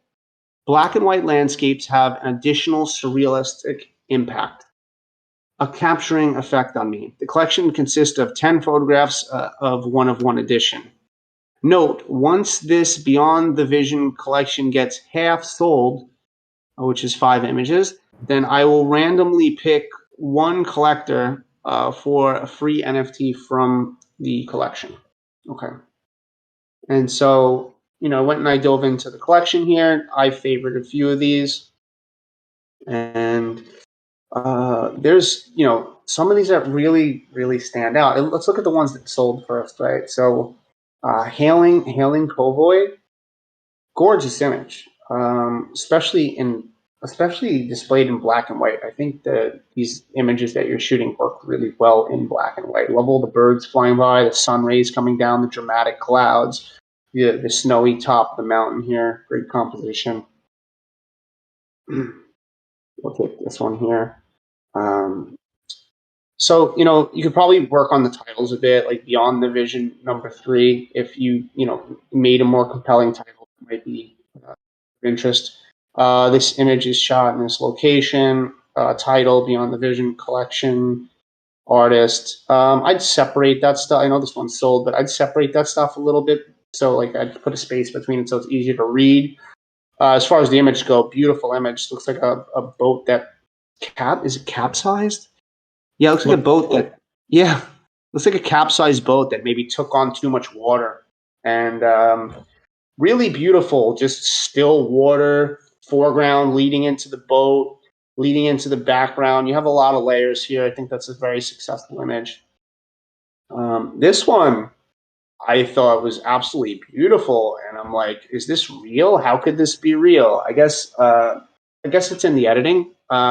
That there's this one. It's like this one cloud, and it's just raining down on this specific area. And I don't mind how dark the image is. I feel like it suits this photograph, and then the contrast of how white the cloud is. I think it's really beautiful. I don't really mind how it was done. I don't think that you're photoshopping your images. I just think that maybe you're bringing blacks down in certain areas, and maybe bringing up certain areas that you want to be put more at the forefront. But these are it's really good. I really like these, and at a price point of 0. Are they all 0.1? They're all super affordable, and they're one of ones. I would say, these two shots next to each other, these bird shots, they're too similar. I favorited the one that I would pick, which is this shot. I love the trees. So we were talking before about having silhouettes without detail, and I think this is a case where it works because you can see between the trees. You can see the lines between the trees. They're all pointed upward. They laid out just beautifully. Birds flying up. It looks like he's going to be flying up into this wild cloud. Great contrast, beautiful contrast. Unbound Odyssey. I like your names a lot. This bird photo here, too similar to the last, but just not nearly as dramatic or good in my personal opinion. So, and then all of these shots are in the same aspect ratio, like this, which another beautiful shot, another beautiful title, Cryptic Ascend. I love that. And then you just have the first shot, and it's like I don't know if this is a 4:5 aspect ratio or not, but I know, Dan, we've talked on aspect ratios and how, don't think it needs to be cohesive, but if every shot is one aspect ratio and there's just one outside of that, and just how you feel about this overall body of work, would love to hear. Yeah. Okay. So I'm not as aspect ratio doesn't bother me. It's not a thing for me. It doesn't bother me at all. I like the really. So when we're talking about black and white, we've talked about this before with other collections. I like that there are definite blacks and whites in these photos. They're not muddy. They're not gray. Even when there are a lot of, kind of nebulous midtones, you still have these spots that are bright white and dark. And I think that really works well. I think I'm not saying that that's the mark, but I think it is an indicator that you know what you're doing in terms of tonality. So, so I'm a fan of that. I think it's really cool that you've dug in on that. There's one thing that I'm gonna kind of nitpick at a little bit here, is that you mentioned the one with the birds, Mike. There's a few. Yeah. So the two that are too similar. Let me look at how you have them arranged here. It's those two right next to each other. Yeah, these right next to each other. This was the one that I liked. Maybe you like that one. Well, so if you zoom in on them, this one just doesn't hold up when you get zoomed in. And I feel like one of the things and this is my nitpicking at everybody's technicality stuff today, and I feel bad about it. So please accept my apology along with it. I'm not fine. You're more technical than I am in the way that you see imagery. So it's a good contrast between the two of us. So This is something I've been thinking about for myself. I think we're at a spot where everybody's uploading images, and we've kind of landed on sort of a 2,000 to 3,000 pixel on the long edge is kind of the bare minimum. I think the problem is you have to think about, did you push your image too much to hold up when you get to that kind of resolution? And to me, on this one, when you zoom in, it just doesn't hold up. And the reason why you need to think about that is because what is the collector going to do with this? If it's going to go on a digital frame in their house, if it doesn't hold up at these kinds of image at this sort of DPI, or you might end up with a problem where you've sold something to a collector where they just go, it doesn't look good when you blow it up. You see this one holds up. It does. It really does. Yeah. And if you zoom in on it, it looks great. That other one, it doesn't work when you zoom in. And I say that too because I want to encourage every artist to really think about before you publish these things, before you start selling them, go look at your imagery and see what happens when you blow it up. Yeah. Because it may end up on a big giant digital frame. What if it ends up in a digital gallery and it is in like a 3 foot tall frame, digital frame? You want to make sure that it holds up. It's digital art, so it needs to fit the medium. How does that work when you put on virtual reality glasses and you walk through a museum and your perspective in front of you is supposed to be 4 foot by 6 foot? Does that mean that the image's resolution has to hold up to that, or is that like is that some type of illusion? I don't know how that works. I think it's some kind of an illusion. I mean, to give you a little bit of an idea, if you go to look at most on cyber galleries, they don't come out super high res if you get up really close to them. So to realize that if super high res stuff looks kind of low res when you put it into an on cyber gallery, then you need to think about what's going to happen if you put something that's not very high res into an on cyber gallery or onto a digital art frame. So I only say that just because I feel like, and this is because I've done this for my own work. You zoom in on that one, it doesn't quite hold up. And I want you to know that, like, as I would hope that you'd be grateful somebody's telling you that. Go back and revisit your work. Make sure that you've exported at a high enough resolution that they are going to work long term. And it'll reveal maybe aspects of your editing where you just go, okay, I have to go back and I can't tell you how many times somebody's, hey, I want to buy a print of this picture. And I have to completely re-edit it because the edit I did wasn't good enough for print resolution. So when you make edits, it sort of lowers the resolution, you're saying? Well, it can, but like think about this. If you go and you make an edit that's intended for Twitter or Instagram, that's never going to get shown any greater than maybe 1,200 pixels. Yeah. But as soon as you sell this in a higher res gallery, like we've seen in like Sloika, or if you pull them up and you zoom in on them, a super rare, as soon as you start to see them there, all of the little artifacts. So you need to have a higher res version of the file there. And if you're going to go print something, your 1,200 pixel thing isn't going to hold up. You need to send full res to the printer. So if you edited it to look good on a little tiny screen, that doesn't mean it's going to hold up when you go to print it. It doesn't mean it's going to hold up if you put it on a giant screen and someone's, I think I've heard some people that are buying those TVs that are also art frames. If you sell somebody a 1,200 pixel image as an NFT and they go to display it on their home art screen, it's going to look like crap. Yeah.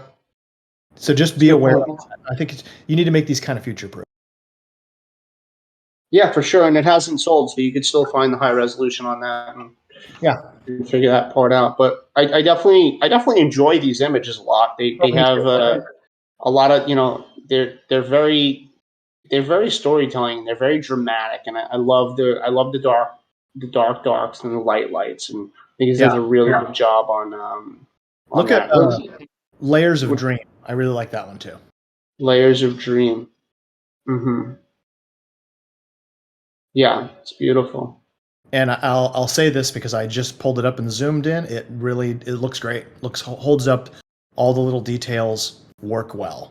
It has a little bit of like a natural filmy kind of a grain, but it holds up really well. Look in his properties. Its resolution is 5547 by 4160.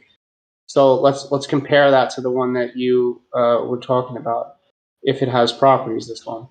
So this one's properties is a lot less. So 36. That still sounds like a lot. Like 36. It seems pretty high, but let me look. It depends what the DPI is and stuff too, though. Right. I think what it does is when you try to zoom in on it, it's just a little bit. There's some artifacts that show up that tells me, okay, go back a little bit and think about what you're doing here. Namely the bird. For the artist, go look at your bird.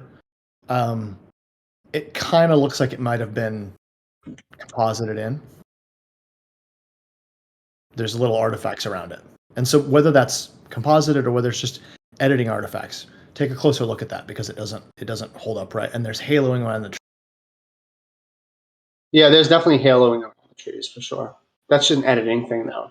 This is turning into me being nitpicky about editing, but I think that you just have to realize that once they get sold, they're out there, and you have a chance to really nail this and get it right. And I would hope somebody would tell me. If I have one of my buddies that every time I put out new photos, I usually run it by him first. And he's like, oh yeah, there's a halo on the corner of this one, or hey, there's a little distracting little thing over here on this side. I appreciate it because I don't see it. It's perfectly okay to be critical about work during the AMAs. I mean, that's how we grow. I mean, you have to, if you see it, call it out, because if not, you're doing injustice to the artist by letting them move on with something that they could have made better. Yeah. But overall, really good work here. I love the energy, the dynamics, the contrast. It's good. It's really good. And I'll give the critique only because I want you to clean it up just a little bit, make it a little bit better, and let's get some eyes on this one. This is cool work. Yeah. Especially that one with the hailing covey. Super cool image with all those birds. Mm-hmm. So really, really quickly, because he had a bunch of questions, I'm going to go through them fast. Collection cohesive? Absolutely.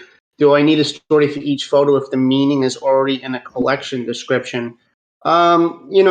If you have a really good collection description, then, possibly not. People can get away with it. But I also have heard success stories where the description of an image has sold the piece to a collector. So that is dependent on the collector. Same price for each photo. Okay. Yeah, and by the way, 0.1, I wouldn't be surprised if some of these got picked up today, or if this collection sells out. It's a really good price point for one-of-one images. If I had it, I'd take one right now. I actually really like Soulful Sky. It's probably one of the ones I'd grab, or there's a few of these. But yep, really, really beautiful. And let's see, any other change? Same price. Can artists drop a new collection every month, even with unsold pieces? That's an interesting question. That's also not very black and white. We kind of talked about this last week, where if you're going to drop a collection that's just like this one and you have unsold pieces, then that's probably like a no-no. If you're going to drop something completely different outside of something that you do like this, if you're like a very diverse photographer, maybe you could do that and get away with it. I've been able to get away with that. I think it's best, if you are going to drop new collections, to pick a different platform to have it on and not flood your one market on OpenSea. That would be my insight. Do you have other insight? I don't know. I think that this is just something that every collectors all have differing opinions. I've seen high profile collectors that say don't release anything new until you've sold out the previous one.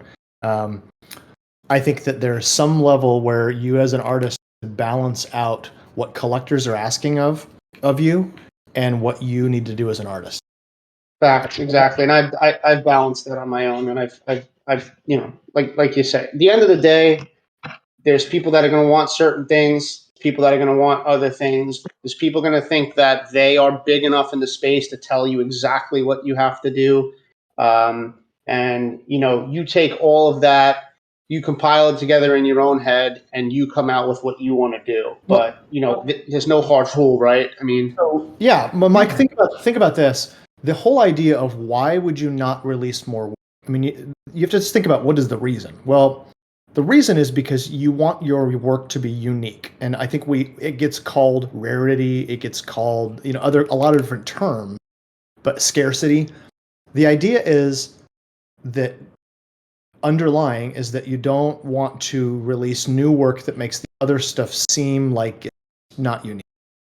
And ultimately, you have to kind of figure that out. If you release a new body of work that's completely different, that's a different style from a different location, Well, it's not making your other work not unique, but it might be watering down your brand and your how people view you. So that's the way you have to balance that stuff out.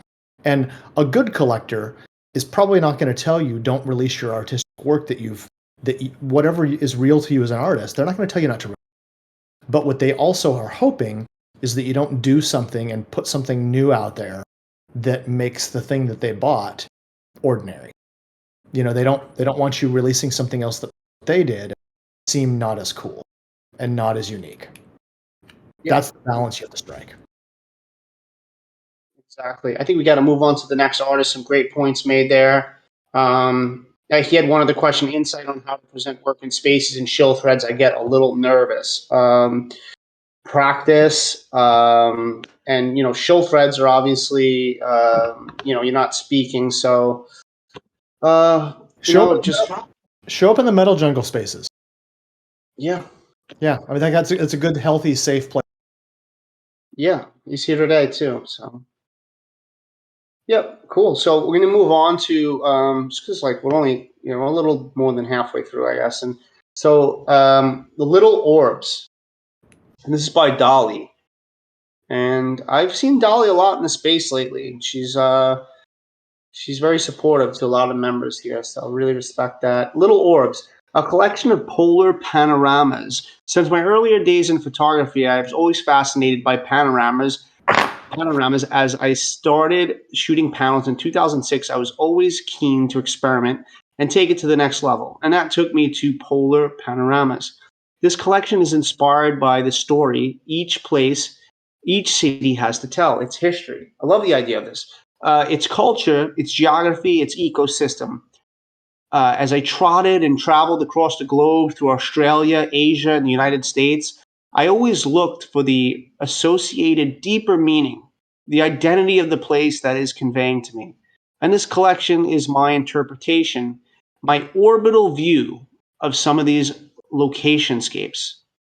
I hope you like my panoramas. Thank you for taking the time to look at my collection, one of one edition, about the artist. Dolly, award-winning photographer, artist based in India, whose work revolves around themes of nature, time, and space. I think that's a fantastic artist statement. I think you really nailed that one. So these are polar panoramas. And the only other time I've ever seen this is a concert photographer who would do this at different concerts. And so I don't know exactly how this is done. I think it's some 360 camera. If the artist is here, or Dan, if you know and you want to talk about it, Ken. But if the artist is here, that's even better.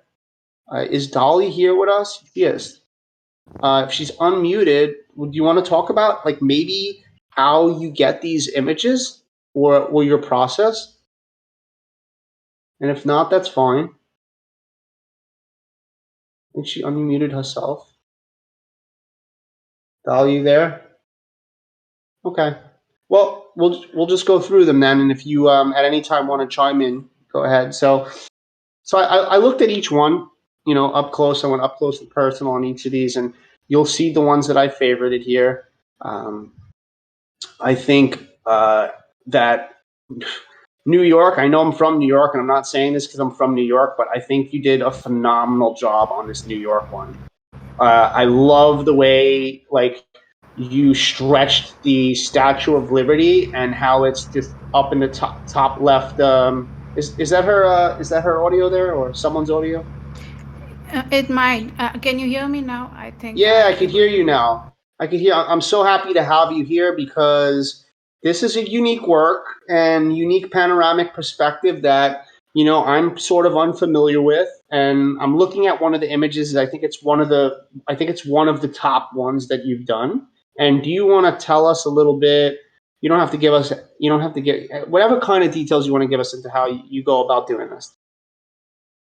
So actually, as my description says, I started with panoramas. So way back then, in 2006, 2007, the little planet, something called phenomena came up, which was you can create this little orbs from the 360 degree, just the horizontal panoramas.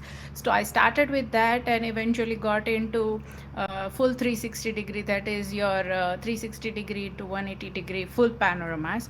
So this collection has both of the kinds. Initial series which I started had the just from the panoramas, and then it got into the full panoramas. So these are taken with different cameras. Initially it had a point and click, and then DSLR, and then full format camera. So these are taken with the DSLR range of cameras, different ones along the time as and when I upgraded myself. So last few ones are from the Canon 5D Mark II. So they are basically stitched in software called either Photoshop or PTGui. Wow. So yeah, I'm still trying to wrap my head around it. I mean, how it's coming from my imagination is like you have this ball in your hand and you throw it up into the sky as high as you can, and it takes a 360 image on the way down of the sky and the whole city, and that's the only way I could imagine this happening. I love it. What? I like I like the way you are describing my photographs. These are taken from the ground while I'm my 2 feet on the ground itself. Yeah, and so I still don't understand, and that's fine, whatever. But it's like I really enjoy what you did here. Let's just focus on this image for now.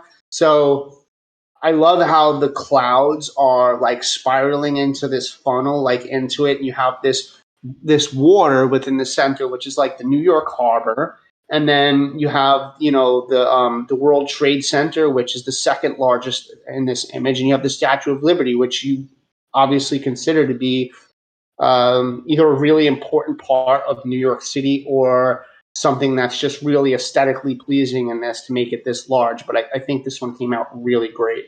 And so we'll go back and look at some of the other ones I favorited. Brisbane, I thought this one came out awesome too. So, some of these just look really beautiful just as photographs, like without even trying to figure out what it is. Like some of them, I think that you just nailed it in the way that it looks visually. And I think this visually looks stunning. I think the one of New York visually looks stunning. I love what you did with Niagara, because I looked at this and then I said, "Oh my gosh, that's the Niagara Falls, like falling into the middle of this black hole, beautiful." I don't know. It's gorgeous. This is gorgeous. I love it. It feels like it's at night. It looks like it's nighttime. The sky feels like it's at night. I think that's really well done. So there's a few of them, right, that feel really well done. Chicago and Times Square, and then there are ones that I feel aren't as well done, and that would be like this one here. So this is Srinagar, and so. Yeah, and this one looks like it's like I don't know what happened, if the camera messed up or if this is like edited afterwards in Photoshop. But there's like this big chunk here that looks like uneven and a bit strange. And then we don't really have that many landmarks here. We have more of a mandala looking portal or something, and then just like this piece here. And so this is an example of one where I don't think you nailed it as well as the others, and I'd like to know how you feel about that. So the Srinagar is known for the Dal Lake. So this is what you see is the shikaras around the Dal Lake, and center is the water. So generally Dal Lake is shot in the daytime. So I have just tried to shot in the nighttime, and the light you see at the top is the one of the famous building there, and because of that long exposure, that is too lit. So yeah, that I understand that it is not one of the most strongest in the full collection. So yeah. Sure. And so A Thousand Islands, I thought this one came really good too.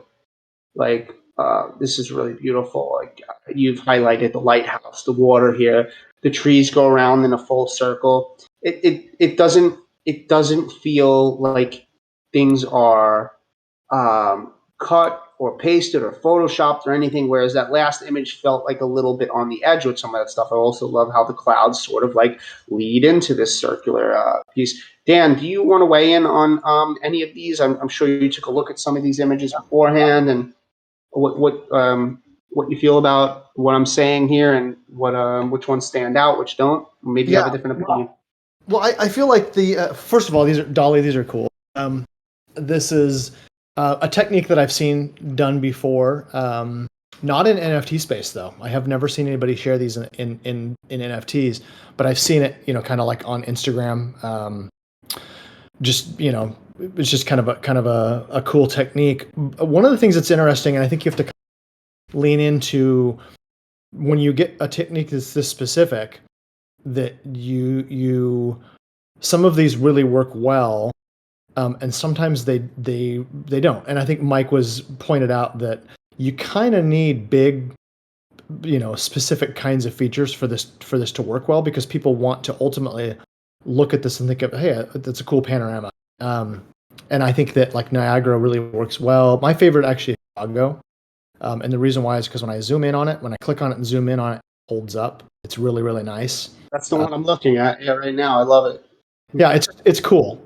Something about it, it almost feels like a piece of jewelry when you look at it from a distance, and then you zoom in, and it's so well executed. Like the buildings are all fanning out in this kind of perfect pattern. I really like it. I really like it a lot. And I think that some of these, like the New York one, is really cool. It has its own unique look. The biggest thing, and I think that this would be, when I look at these, the ones that stand out are the ones that have recognizable large features. And if they don't have that, it makes them not as interesting for me. And some of them, the middle part, what's in your foreground is there's just too much there. Like Goa is the one that for me just doesn't, like, I know what I'm looking at. I know that there are steps and kind of, like a courtyard of some sort, but to me it feels wrong. It feels like that shouldn't have such an important part of it shouldn't be such an important part of the image. Like the lower half of that, like sand, looking pastel sand or something. Yeah. And the steps. I agree. Yeah. Yeah. So the part that's interesting is that these are so dependent on your perspective, right? You build these based on where you're standing, and I think that in order to build them a little bit better, like that would be the thing to work on. And some of these work really, really well. Like Mike pointed out, New York, fantastic. Chicago is great. Brisbane is really beautiful. Mm-hmm. And I think if you just kind of Times Square is cool too. Times Square came out cool with the guy standing in the middle with the yellow jacket. Yeah. And look at the billboards, right? Yeah, this is another. It looks like a satellite dish or something. Yeah. Look at a satellite in the sky. Well, you can see the Mamma Mia sign on the billboard. Yeah, it's crazy. And what about Washington D.C.? This is interesting too. Yeah, because it's got the Washington Monument. Yeah, that's an interesting one too. It's just strange. It's just a strange shape when you just look at the whole thing. It's a strange shape. One of the reasons this one works, even though the middle is kind of pretty uniform, is like you can see that looks like there are some of the birds in the pond, right, in the reflecting pool. Yeah. And if you know anything about Washington D.C., that reflecting pool is super They huge. are boats. Oh, they're boats. Okay.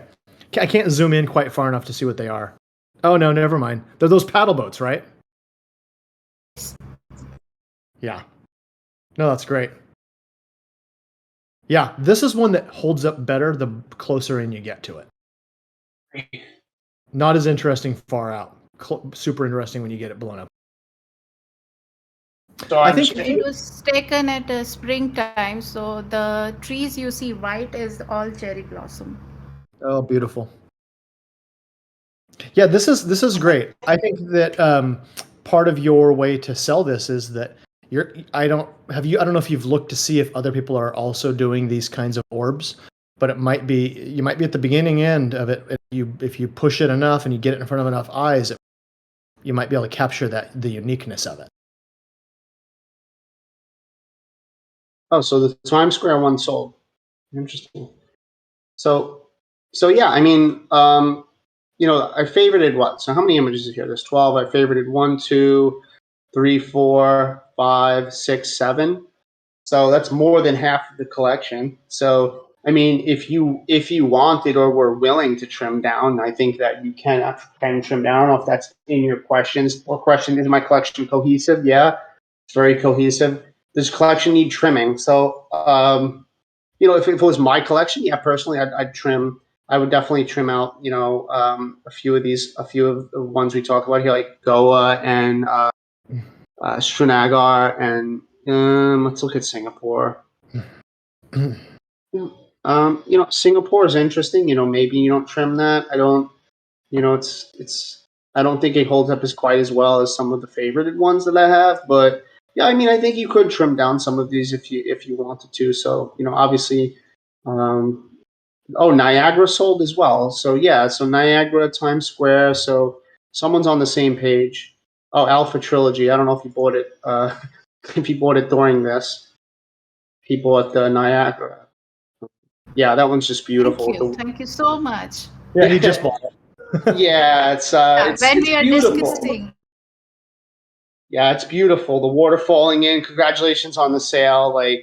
And there's some really beautiful stuff here. And I think you trim it down, and you have the most powerful stuff, and then you just keep creating. You go out and you create in the next city. I mean, I know it's tough because you have to fly and do a whole travel just to make one of these, but one day you'll have a collection of 30, all stunning, amazing ones. And I think, the goal is just that over time with all of us, all of our goals to, keep getting better and better. And sometimes that's trimming down the collection. So I will trim down, and this is an ongoing work. So I didn't want it to put a very big collection, so I just put it few.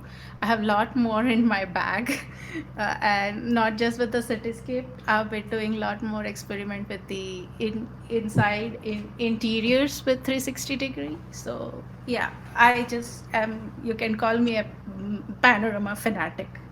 You'll see a lot more panorama work. That's great. Keep up the great work. Yeah, you're doing a killer job. Cool. We could move on to the next person. Great job. Thank you for time, and thank you once again, Alpha, for the. All right. Thank you. Hey, thank you. I love that piece. I love what you're doing. It's very cool. Keep it up. Cool. So this is Water, and this is by Tranquil AF. And so, okay. What did the beach say when the tide came in? Long time no see. This is Water, a collection of images that made out of my love for beaches.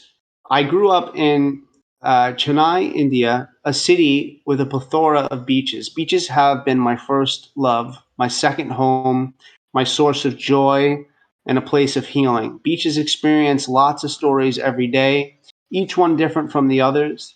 Through this collection, I have showed some of the simple and real moments that happen at the beach that we may miss to admire.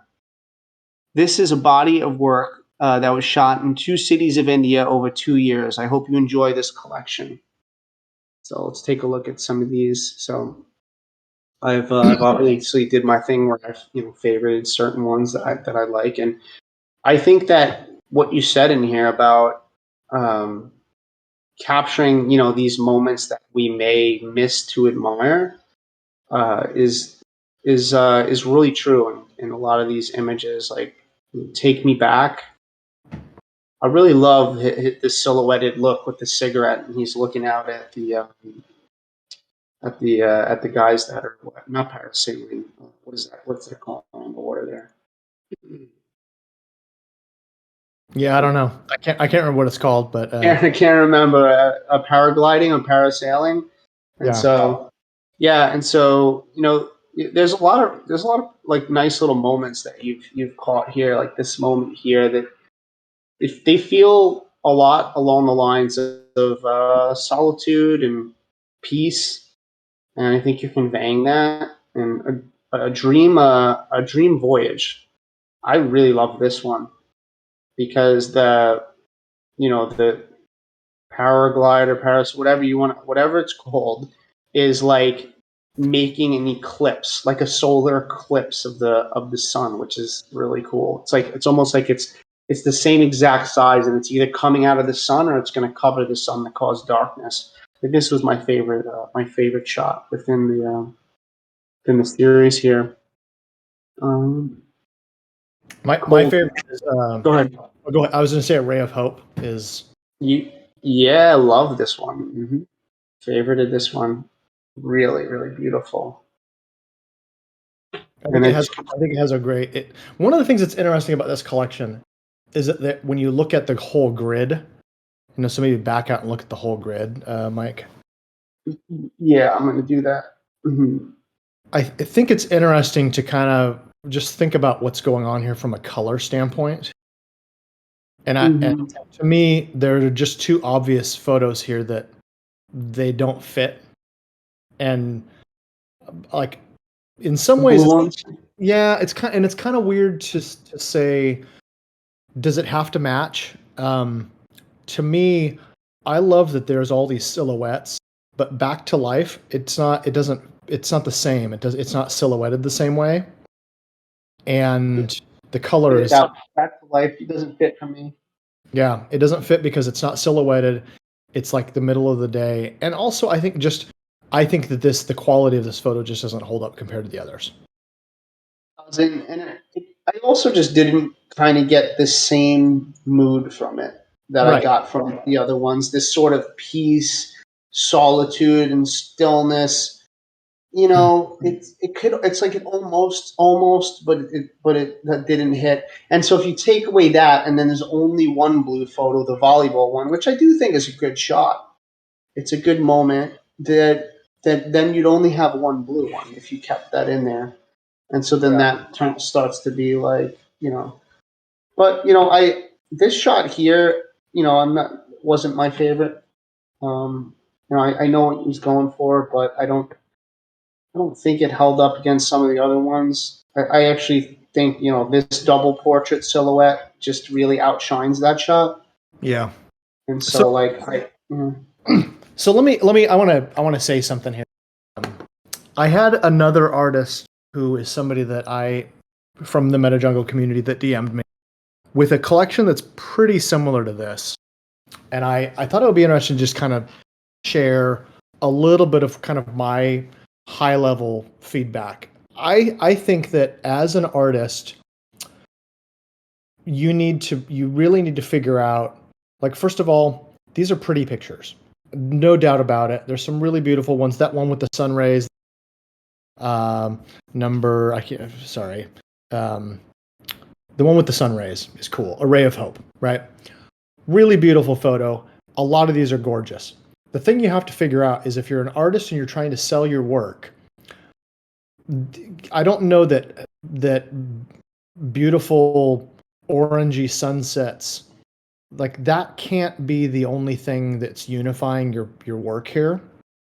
And it might be that the thing that's unifying them is that you're capturing similar kinds of moments. And so I think when you look through these and you look at all of these backlit silhouetted people enjoying the time against this kind of pinky amber orange sunset, I think that works.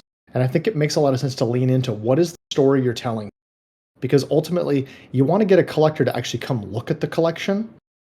And I think This Is Water, I don't think it's a very good description of what you're looking at. Yeah, I agree with that. That's something I thought about earlier, because it's more than just This Is Water. It feels to be like about these solitude and missed moments that he spoke about. Exactly. Which could lend to a better title. Right. And so you have to think about, like, okay, so that's your marketing. That ultimately, that's how you get people to come look at these. Because if you show one of these photos and you go, hey, here's a cool photo, it's called This Is Water, they have to want to know more. They have to want to see more of it in order to come look at the. Yes. And so you got to draw them in. sorry, after all you just said, maybe you can piggyback off of well, not piggyback off of it. You can relate it to his question. Should I add more images and make it like a colorful documentary, or is this fine? I mean, I think that's an interesting question, because I just basically said you should lean into kind of this particular color, this vibe, get rid of the blues. I think it's more important that you really think about and you curate and come up with a compelling common thread that's more than this is water, because that really doesn't describe these. It barely describes the one with the bikes. You can barely even see the water in the background. Mm-hmm. They're not in the water. They're not doing anything. It's just kind of in the frame. So I think coming up with a better cohesive theme that allows you to market these, I think, is probably your first step. I think blue is very complementary to the sunset colors, and so you would just need more. But I'm not sold on the back to life surfer. So like that for me would be a trim out, and you would need more of these moments that felt like the orange moments but were blue to fit into this and kind of have like an even balance between them. Yeah. And I'm sure he has other work that's, we tend to find that with the artists, that they have other work that they could probably add or subtract. Well, and I think if you were even able to pull in some blues that were a bit less specifically blue, like look at A Ray of Hope and A Dream Voyage. Like they happen to be side by or one above each other on the screen. The ocean has a blue tint to it. It's like those super dark boys. And those are my favorite too in the collection. Yeah. So maybe leaning into some things that have some more blue, some images that have kind of that shade of blue, that will give you some connection between other photos that have, maybe it has that same color blue. The pricing is very good. By the way, 0.1, he asked about the pricing. Yeah, that's really cheap, really good for a one-of-one image. Do you think my images match my story, or do I need to replace any? Well, you already answered that. I think Back to Life should be replaced, and I think most of the other ones sort of match the story. Maybe not the title, "This Is Water," but what you're talking about, these missed moments. I think you know how to capture a moment and make us feel something. I'm gonna have to work. Let me pick it one more. Sunset and You and Thalasophiles basically are, like, look at the background in this Sunset and You. It's the same thing as you're looking at the other photo. Oops. It's just blurry. Yeah. It's people on the beach. Yeah. And to me, I would say, well, that's one of those ones where I would pick one of those. I don't know that I have them both in the collection. I kind of prefer this one. I'm thinking that too. Yeah, just because we have like a lot of silhouetted people already too. But I say all this stuff when I get picky about this, and I talk about you need to have a more compelling story. It's because I am the same way. I have a whole bunch of great, beautiful sunset pictures and sunrise pictures, and sunrise is not a collection. Like and just having beautiful, fiery skies, I don't think that. I mean, I guess it could. I think I've seen people do that, but I don't think it makes for a very compelling story. But there's a way more compelling story happening. People in the shots, and the fact that they're backlit, and the fact that you've got, all of these really great. They're not monochrome, but they do have kind of. Monotone. Yeah, they're kind of like two-tone. I kind of like that. Mm-hmm. Yeah, and so let me see if there was another question from the artist. I think that we covered it. Should I add more? No, we covered all the questions. So yeah, I think you should take a further look into what you currently have as photographs and see what you can kind of swap out and throw in here from the advice that we gave, and hit the water more and shoot more, because you obviously know how to capture a moment. So appreciate you being here and applying. Yep. So if we can move on to traditional Anatolia women. So more Anatolia women. I did not do this on purpose, but I love seeing it. And it's by Marika Tar. That's my best. That's my best. And so let's see. Being at the crossroads between East and West, Turkey has always been on the route of civilizations, becoming the stopping place of countless cultures. There's no doubt that it is this past that paved the way for Turkey to become one of the richest countries in diversity of rural life. Thus, Anatolia, which constitutes all of Turkey's lands in the Asian continent, has hosted many civilizations for thousands of years and has a colorful rural life formed by accumulation of these civilizations. By bringing together my exclusive 10 years photographic shots, wow, it's a long time, on a daily lives of traditional women of Anatolia, the first collection of the traditional Anatolia photography series is now created by my 6 best. So 6 best photographs after 10 years of photographing. That's called dedication. And usually when that happens, you see some really great stuff of women that I took in Anatolia during my past 10 years. This collection consists of 6 exclusive 1-on-1 edition. Each photo is 0.15 ETH. And if you don't notice on my screen, I've actually favorited every one. I do like all of here's one buyer, and I'm sorry, 2 buyers, and they bought these 2 pieces here. I mean, when I first saw this, I was like, I was just, is this a composite?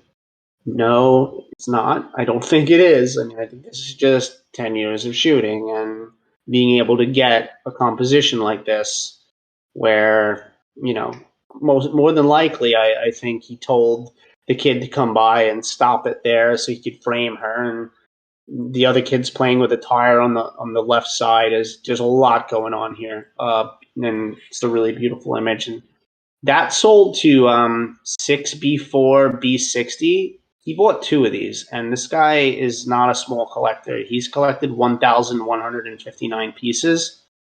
So I would not, I would Hey, definitely. Mike, Yeah. look, he's got some sunnies in there. You were asking about my profile pic. Oh, he does? Yeah, keep going. Yeah, Right there you here. 1 sunny, 2 sunny, go. 3 sunny. So maybe He I likes need to buy the- a sunny. He likes Maybe I the need to. sunny trucker hat too. I might need to buy a Sunny then because this guy, he buys quality stuff. He also bought this one, which is amazing. I thinking about childhood. This is just so beautifully framed. Like it's 2 pictures in one, right? The left side picture is beautiful. Then this right side is a beautiful moment. It's stared at through this. Look at the color in her headdress, the headpiece. So beautiful, and how this blue goes into the pink, the textures in the pink, and I love the broken glass. It sort of says something about like maybe the conditions in which they live. That they don't live in rich conditions, and the blue on the wall here, the missing paint.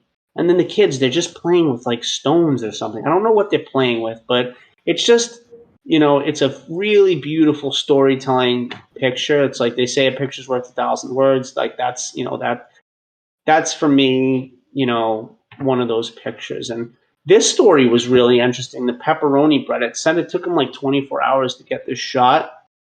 And I'll say, so took me almost a day to take this photo angle. I bought these pepperoni breads, and the woman waited for 8 hours for the tandoor to cool down. I guess that's a device in which they use to cool it down. After the tandoor got cool, I placed my camera inside the tandoor with a wide angle lens and took this picture with the help of a remote control.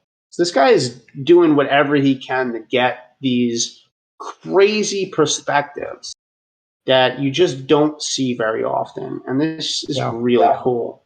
I just read that. I read that description myself. I was like, that's super cool. Yeah, it's amazing. Like I like the shot. I'm like, how the hell did he do this? Is he in a tunnel underneath her? And no, he just put the camera underneath some like tandoor. I'm not sure what that is exactly. This is like a cooking oven or a cooking device. Yeah. That gets heated. And I think this was my favorite shot, though. Just the lighting and her expression, and it says olives being bottled. I thought it was grapes too. Olives being bottled. So beautifully delicate photograph of her working. Yeah. And So, you could see go ahead. I was just gonna say, like, if there's something that maybe would give people who are listening, you're probably seeing something consistent. We looked at a photo collection. I don't know if it was it last week where it was the one that had the backgrounds that were all dark. Yes. Yeah. This photo has that similar vibe, and I think it's great to know that there is a definite market for these really great documentary style photos. And I think that as you are thinking as an artist, if you're thinking about these and how you shoot them, is to really consider how light is interacting with your subject, how the light is interacting with the things around and giving environmental cues. There's so many good things happening in this particular image. The same kind of play of light is also working on the wheels. The one you said almost looks like a composite. This is not accidental. This photographer knows what they're doing. Yeah, big time. And I this is a smaller collection, and we kind of already looked at one of other women earlier, and I think it would be easy to say, oh well, we already. And I think but it's so different. It's so different, These ones, I think, and this is when I look at these, I love the description. I think that there's so much context in all of these. And even when something looks like it doesn't have context on the surface, as soon as you click on it and you start reading the description, you go, "Oh, holy cow!"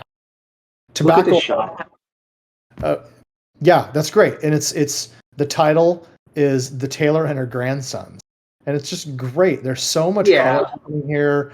The angles of the walls and the doorways, and then there's these kids streaking by outside. And the kid is even wearing a green shirt too. Yep. It's like. It works really well. And then look at the tobacco harvest is great because it has some context.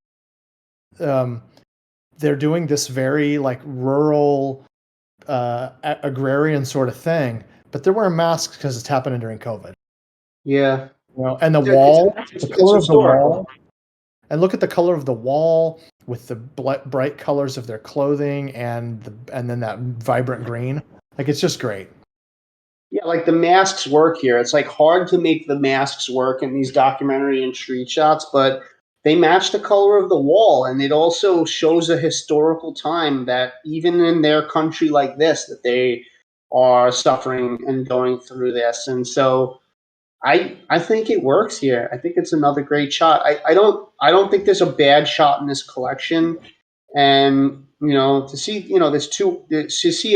there's one owner. Isn't the same guy own both? Yeah, same guy owns both. And I think that the rest of these are going to sell out at 0.15. I think this collection is too good. I think the artist has worked on this collection for too long. Not too long, but he has a lot of experience. He really knows what he's doing, and it's a great story. And I think that needs more eyes. And hopefully he sells some stuff this week. Yeah, I dig it. Good work. Dig it. Yeah, it's not. I don't. And the artist had no questions. Probably not, because this. He knows how to execute. But love to show your collection. It's really beautiful. So I would love to move on though. So we have 3 more. So oldest sport in the world, and this is by Nimit Nigam. And so this is really interesting to me. I think this is one of my favorite documentaries that I looked at as far as today goes. I really enjoyed the description about how this is basically, I'll just read it. Ever since I started photography, I was fascinated with monochrome and daily activity photographs. I also love to document the places and people from all over India. Kushti is also known as Dangal. The Indian form of wrestling is the oldest sport in the world. The earliest mention of Kushti was in Mahabharata back in 4000 BC. In 2018, I got a chance to document one of the Akhara in Delhi. This is a collection of one-on-one photographs shot by me. Some amount of the proceeds go directly to Akhara. I mean, it'd be nice if you told us what of the proceeds went there. A place where the wrestlers train for their practice equipment upgrades. So these are the shots. And so there were some standout ones for me in here. I really love this. And these prices are 0.1 ETH. I think these are really great. This one stood out to me, especially. I mean, it's only once in a while that they're going to be able to lift somebody up like this, and I think he captured it at just the right moment. I love that little light that's coming through there. I love the shadows on them. I love seeing the indents in the muscles in the body while they wrestle, and the walls just having these stains on them from just multiple use, and the floors look almost concrete. It's really cool to look at. These guys are in some phenomenal shape. I mean, look at this guy doing jump rope here, skipping. The shape that he's in, and you just These are great. Yeah, these are great, right? I mean, just the emotion in his face too, and where he caught the jump rope, perfect. I love this tree coming over. I love how the black and whites are very black and white. They've got this classic black and white feel. And looks like he sold one here, and he sold it to Sammy. Everybody's familiar with Sammy; he's great. He bought this one, and I think this is just a great group portrait. These guys, these kids, they look really strong. So they look like they do a lot of wrestling and they take it seriously. And so, yeah, this is great. Great. I was going to say the same stuff. I really like the tonality. It feels really rich, and this is great documentary storytelling. It's for any collector who's into this sort of thing that likes these stories. I think one of the things I think MetaJungle is a little bit of an embarrassment for documentary photography in places that are not North America. It's kind of cool to see so many great photographers. And I think oftentimes there's photographers traveling the world trying to go capture other cultures. And one of the things I love about the artists that we're seeing in MetaJungle is that we're getting a lot of great photos from people from these areas, which is super cool. And I love that. It's great to see to see artwork that's created by people who actually live here and understand this stuff. So kudos to the artist on this one. These are really good. Look at the shower scene here. This is what I mean by like good documentary work. Sometimes when I talk about people's work and I'm like, well, I want to see more. I want to see what's happening when they're putting on the makeup and stuff before they're going to festivals. Like this is a good example right here. Like this is just them in a shower scene, either before or after. Presumably, I would think after wrestling, they're taking their showers. Like this is an important part to the story for me. Like, and it's a really, really great photograph. I love how the kid on the right is looking at the other kids there, and this kid has his arms crossed. Like they know they're being photographed in the shower. It's kind of an embarrassing thing a little bit. It's like you have a lot of elements going on in there. And I want to see some behind the scenes stuff. I love that he mixed the training aspect with the jump rope. I love that he mixed a group portrait of like the teacher, the sensei, the teacher, whatever you want to say, and the students. The training aspects, the in the air, everything is sort of here, like helping hands. Like this is like outside of their, this is like more about their like physical training aspect and less of in the wrestling. And you see the older man here, and he's interested, and the compositions are beautiful. Very, very, very impressive by this documentary work and would love to see, more sales on this work, especially at this price point. This is really good stuff. So Yeah, I agree. And I don't know if you had questions to take a look. Nimit, yeah. I already have a collection of astro photos. Is it okay that I drop the documentary series? Yeah, I think so. It's a completely different genre, and I think you nailed this genre. I'd have to go and look at the astro ones, not today, but I'll take a look. Do we always have to be either vertical or horizontal as far as aspect ratio in a collection? No, I don't think so. I don't think so. I mean, this is all horizontal, right? I think he went on to say something about how he has some great verticals, but I don't think he added them. And I think it would be fine to add vertical images as long as they're up to the same quality of these. I mean, a vertical and a horizontal could actually be the same aspect ratio. It's just turned. Right. And and Dan doesn't mind different aspect ratios within a series too, as long as they work out well. Different strokes for different folks. So there's no black. It's important. I have to. I shoot with cameras that have different ratios. Yeah, well, then you have to. Yep. And so there's no black and white answer. Pun not intended. This is good work. I think we're keep doing this. Let's just get some eyes on it. Yeah, exactly. All right, cool. And then he just said, wanted to say something. Sure. Go ahead, Sammy. Hi, Mike. Hi, Dan. I just quickly stepped in because this is a collection that I really loved. The first time that I saw it, not just because Nimit is a good friend of mine, because I know that Nimit is somebody who's exceptionally good when it comes to astrophotography. But this is something that I did not know of, that he's so good with documentary as well. And this is a sport which is very which is very popular in India, because it's one of the oldest sports in the history. So just wanted to bring it to your notice that probably one of the best collections that I've ever seen in black and white with respect to this sport. And I guess it's very much intrinsic. So you see the practice part of it, you see when the actual exercise is, that's the one where the practice happens, then the actual kushti or the actual fight is happening, and then that shot that I picked up, which actually talks about that entire fraternity of how the respect between the guru or the teacher and the ones who have actually learned this entire form of art, which is very, very Indian and which is very, very intrinsic into our culture.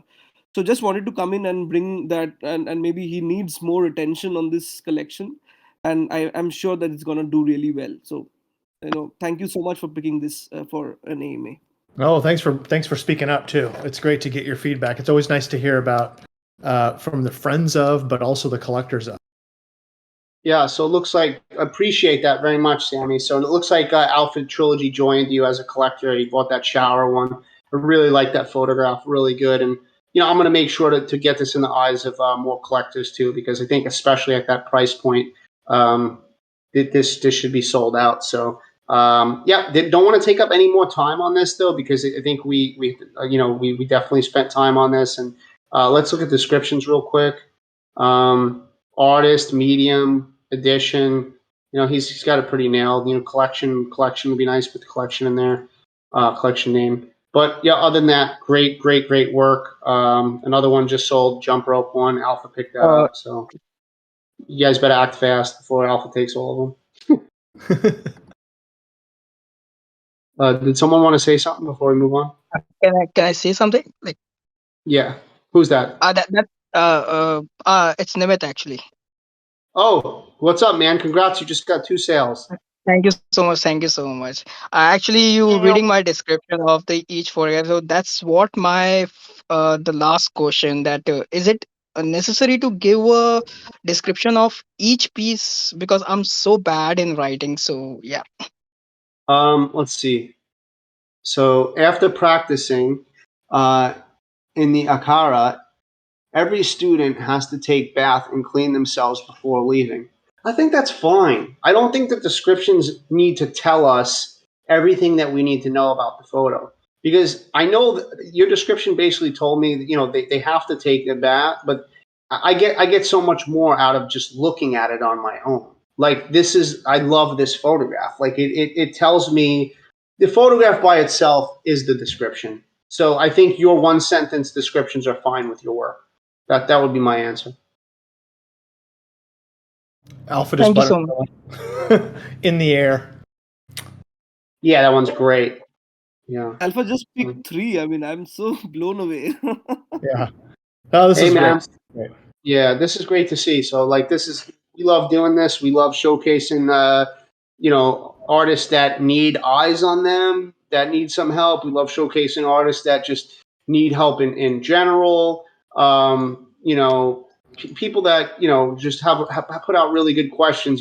This week we chose a lot of people that, were skipped over a bunch of times. And it's not that me and Dan are not choosing you because you're not good enough or something or whatever it might be. It's just we're getting flooded with lots of stuff every single day. So we're the team is implementing a new way of submitting now, and so it should be a lot easier to try to get to as many artists as we can. But definitely appreciate you guys. Spirit of the Street. So this is another collection that at 0.1 I think is really undervalued. I almost hearted every single one of these photographs. So first of all, says ETH and then it's purple, so it says like ETH on the Polygon network. I don't really know how that works. Do you know how that works, Dan? Can we still buy it if we wanted to and we're not on the Polygon? I don't know the specific details. I know that it's not exactly the same. So, I'm not the best one. I don't know if this is something that I spent any time with, if he understands it. But well, in the meantime, we'll go through the photographs. I think that. Go ahead. Who's that? Okay. I think that these are so clever. These photographs. That I've hearted so many of them. Like, okay, dog sleeping here next to the man sleeping. Love the shot. This guy is like opening up a steam and it's going through his head. Like, so there's this huge theme of him finding these moments where he can like create some humor or some idea. Like this one in the head is great. Like, and literally in his head is like 2 boxes and 2 people, and it's like, are those different voices in his head that are competing thoughts? What is this like? So this artist is really good at sort of creating these scenes that ask a lot of questions, I think. And so I went through these, and there was some that I didn't favorite. And so this one, for instance, Foggy Night, just didn't have this. Not that it's not a good photograph, but it just didn't have that same cleverness to it. Questioning, like the ones like this, shots like this, and the ones that like really make you think, like, or laugh, like this cloud shot. Like out of this man's hair, it looks like he is the producer of clouds, like he's a chimney. So there's some shots in here, like bad weather. I didn't favorite this. It's just like interesting, but it's not at where some of your other stuff comes in, where like Magazine Head here, where his timing for creating something that's ultra clever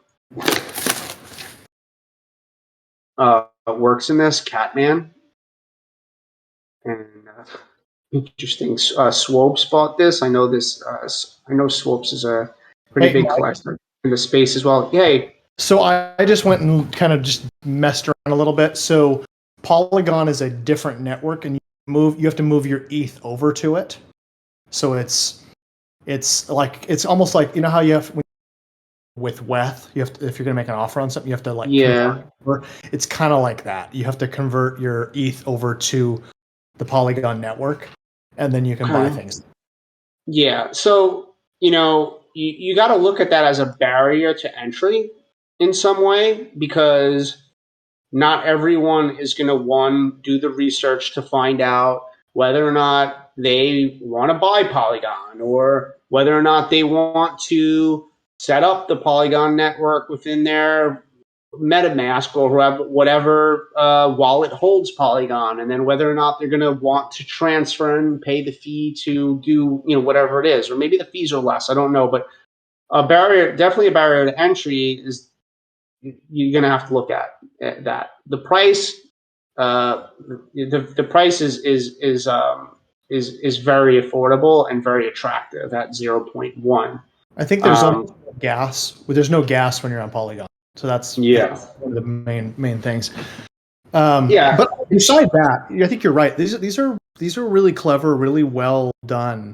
It's an interesting collection. I don't think I'm not really seeing anything in here that's subpar. Everything here is at the same kind of level.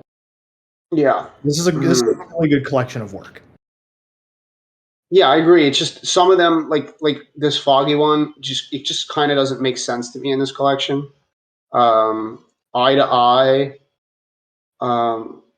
it's a great street photograph, but maybe it belongs in a different collection. I think the ones that belong in this collection are the strange ones, where there's a human hand with a cat and a magazine that forms a face on this man, and this guy's head is producing clouds.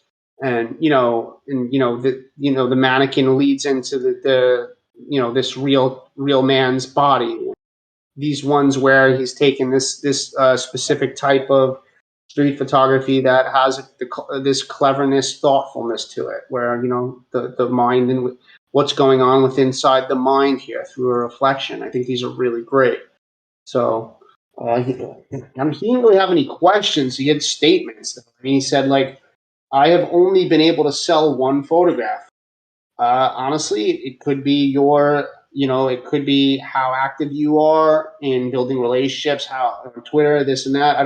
It could be the barrier to entry because of Polygon, and not many people have entered the waters of Polygon.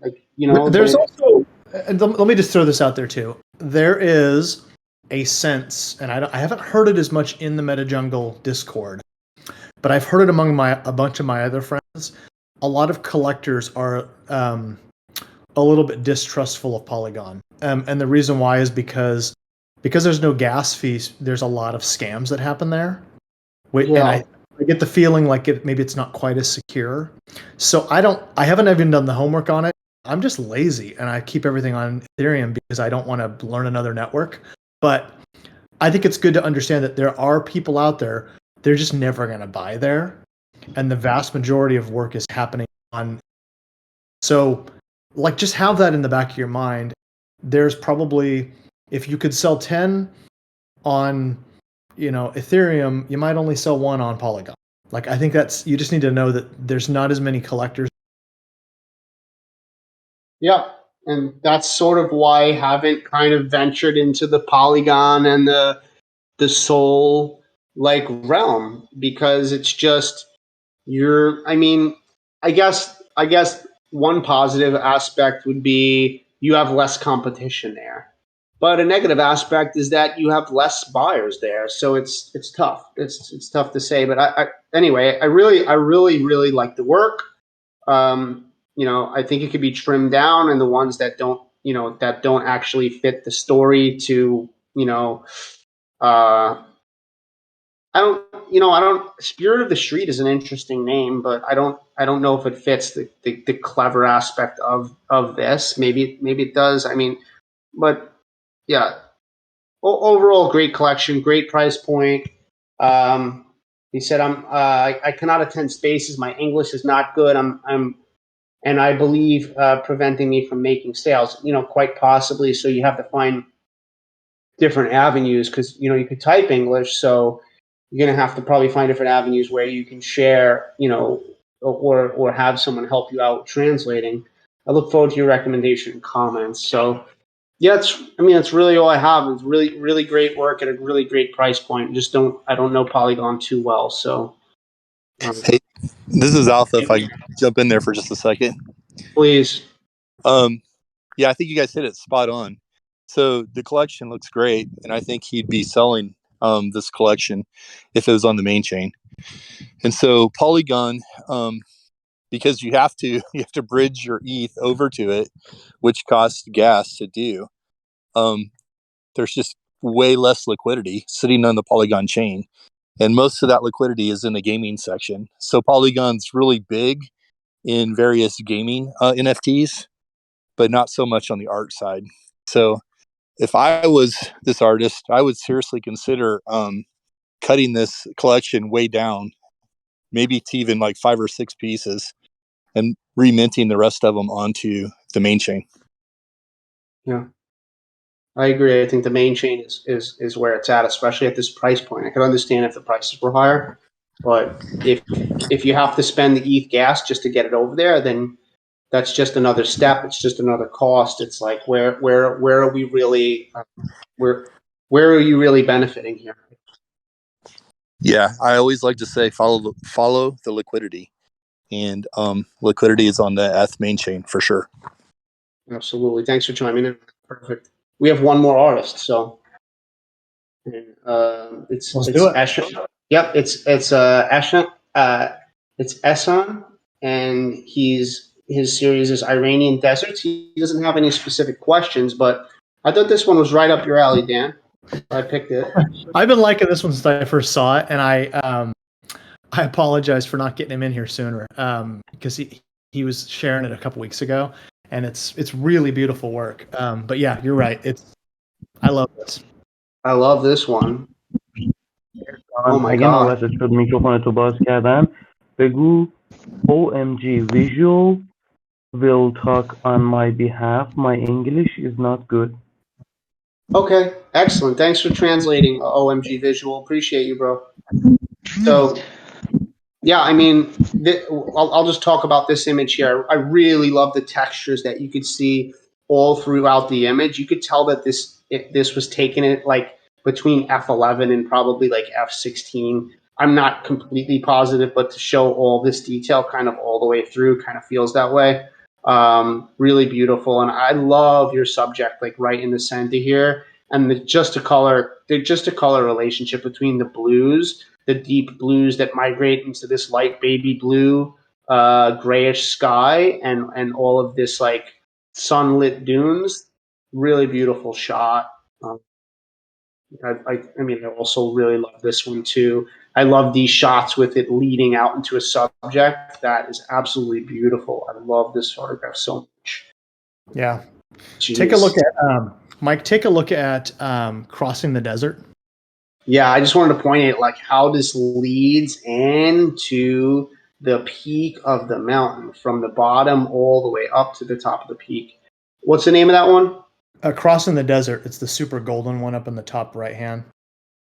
Oh yeah, I got that favorite. This is so good too. I love this one, and the figure that he has in there with the footsteps, just the layers, the contrast.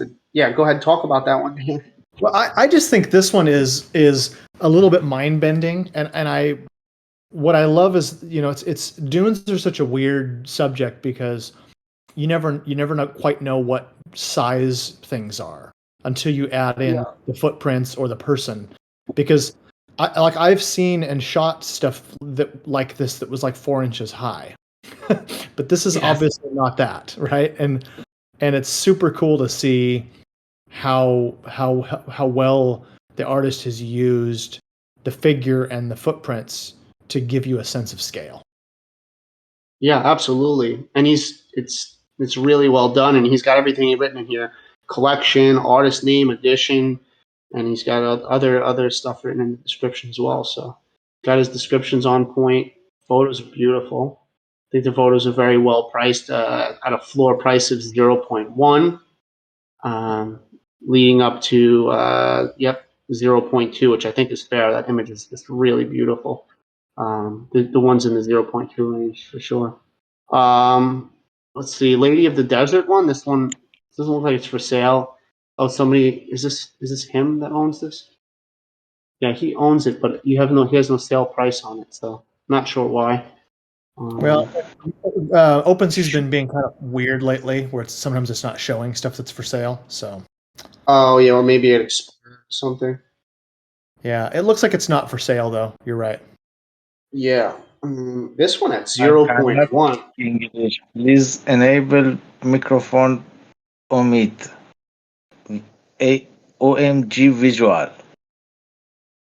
Okay. Hello, Mike. Hello, Dan. Hello, Alpha. I'm sorry. I will be translating on behalf of Ehsan. Sure. If you guys needed anything to ask from him, he can speak in Persian, and I will translate for him. Sorry for interrupting. Yeah, I mean, we're mostly complimenting his work at this point. We think it's really well done. Let's see, this description. Collection's a result of 10 years of photography in the most impassable deserts in Iran. That alone right there is a great line. I've been photographing the deserts of Iran since 2012. These areas are the hottest spot on earth, and in the summer, the heat in the shade reaches over 70 degrees Celsius. I imagine that's well over 100 degrees Fahrenheit. I have traveled to these deserts since 2013. The area of Iran's desert is 86,500,000 hectares. Is that how you say that? Which is scattered in 15 provinces of Iran. I love form and light in the desert. The desert hills are like a poem or a piece of music to me. Desert photography can be poetic art. The depth and silence within the photos undoubtedly invites the audience to ponder and reconsider the hidden corners of nature. In desert photos, you can see the dynamic dialogue between lines and curves, delicate and moving lines moving from side to side. This dialogue between lines helps to highlight the contrasts. The contrast between the light and darkness of the things that are moving and the things that are still. That is a beautifully written artist statement. So, did you help him translate his artist statement, OMG, or is that written himself? No, it's all himself. He's good at writing, but he's not quite well in speaking. But the description is all himself. The photos are spectacular. As the images you opened up that leads to the mountain, yes, the Damavand Peak. It's around 300 kilometers far away, and you can only see the mountain when the weather is clear and the air is not dusty. So this is a quite unique situation that you can see that mountain from the desert. Yeah. جان تک شات هم هست اگه بتونی اینم انتقال بدی که این ویرایشش در حد اصلاح کنتراست نور و اینا هستش و تک شات هستش خیلی عالی میشه. As Ehsan is giving a description from that image, the image is a single image and it's not edited that much. It's just edited a little bit in the contrast side, and no montage or no any extra editing is done in that single image. Nice. And is he from Iran? Yes, he's from Iran. Nice. بعد اینم انتقال بده که من برای گرفتن این عکس تقریبا 4 سال به این کویر رفتم که بتونم دماوند از اونجا عکاسی بکنم. اگه امکانش بود. And he's saying that from for that single image that I gave you the description, he went to the desert and he waited for around 4 years to capture this image because a lot of time the air was dusty and you couldn't see the mountain peak from that far away. As I told you before, it was 300 kilometers far away. Wow. Yeah, I can see he's saying in here there's not compositing or anything. Yeah, it's beautiful. It's definitely my favorite in the collection, but I think the collection is full of all really beautiful pieces. So, does he have? They have. He never asked any specific questions when he, when he submitted the collection, and so I know it was passed up a few times, so I picked it anyway. And so I'd like to know if he has any specific questions about it. No one has bought any pieces yet. And then also his piece, Lady of Desert, is no price. Does he know that? I will ask him right now. احسان یه سوالی چرا این Lady of Desert قیمت نداره و اینکه سوال خاصی اگر داری بگو من همین الان ازشون بپرسم. ببین اون عکسی که قیمت نداره من ویرایشش کرده بودم و قیمتش رو آورده بودم پایین‌تر. نمیدونم چرا الان قیمتش پریده. Mike, apparently he decreased the price on that Lady of the Desert piece, but we don't know why the OpenSea is not showing the price. Maybe it's a glitch in the OpenSea, as always, but this is the situation. So 0.09 he listed it as. So the cheapest Yes, piece that's in the the point. collection. The cheapest piece in the Yes, collection. yes, exactly. احسان جان سوالی چیزی در مورد اگه کالکشن داری میخوای راهنمایی بکنم بگو که من بپرسم. من سوالم که ندارم، فقط میخواستم بعد از فروش این کالکشن های بعد این که آسمان شب و مستند هستش رو منتشر بکنم و اگر از عکس من خوششون اومد خوشحال میشم که خریداری بکنن و ازم حمایت بکنن. Mike, I will translate again. This is just his first collection on OpenSea, and he is looking forward to drop a collection after this. Even if this sold or not, he will upload a collection of the Iranian desert night sky, and he just wanted to know the whole feedback of the prices, of the pricing, of the images. So there's nothing more to ask from his side. Thank you very much. Okay, great. Well, we both really love the work, me and Dan. So, Mike, I'm just going to say this. Dance of Light and Shadow. That's a stunning image. Click on that one. Zoom in on it. Oh no, yeah, for 0.1, that was one of my favorite shots. Yeah. This is. Can you zoom in, Mike? Do you have a way to do that? I'm wondering, is it? I could press Control Plus. That zooms in my background. Let me see. There you go. Look at the like edges right in the middle where the wind is blowing the sand over the edges in there. In the right over here. See this? Yeah, look at that. This is such a good photo. There's so much detail through this entire image. I really like this one. I think that this is, as somebody who's shot dunes, not a ton, but enough. I've spent some time out in the dunes, and I'll tell you what, like capturing this kind of light in these kind of conditions and having it be this sharp and this well put together, that's an accomplishment. Pretty cool. Yeah, it looks like the f-stop's got to be pretty. It's not like it's got to be turned up a bit, right? Like get all this detail. One technical weird thing is when you're shooting in the desert like this, if you, in order to get a good compressed image, like have a longer lens, but the problem is when you do that, you also get heat waves if it's warm at all. Wow. So nailing one of these kinds of shots is not easy. It has to be just the right condition. Yeah. Well, yeah, I mean, I don't. اینم منتقل کن اگر امکانش هست که اگر سوالی دارن که نظرشون رو جلب بکنه راجع به این عکس‌ها که بخرن، من در خدمتشون هستم. یعنی ترغیبشون بکنه برای خرید این عکس‌ها.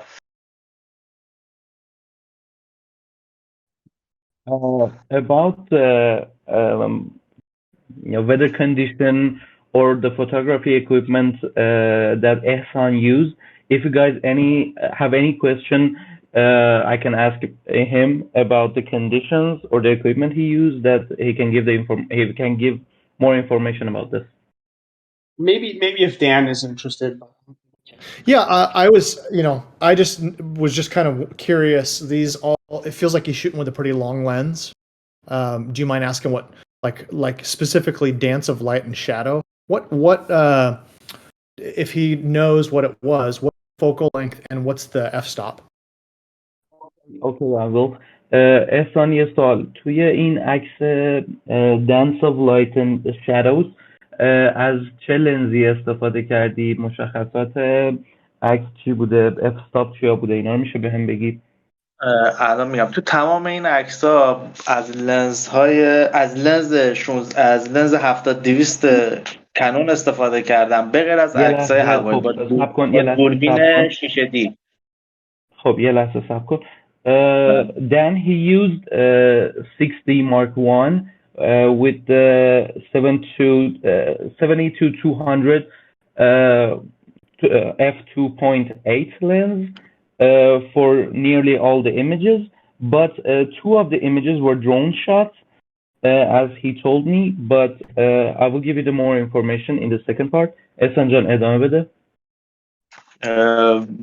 و همین برای ویرایششون هم از لنز از فتوشاپ استفاده کردم، به غیر از اون عکس لیدی آف دزرت که اون از لنز فکر میکنم 2405 استفاده کردم. بعد یه سوال دیگه، شرایط آب و هوا چجوری بود؟ کدوم فصل بود؟ زمستون بود، تابستون بود، چجوری بود؟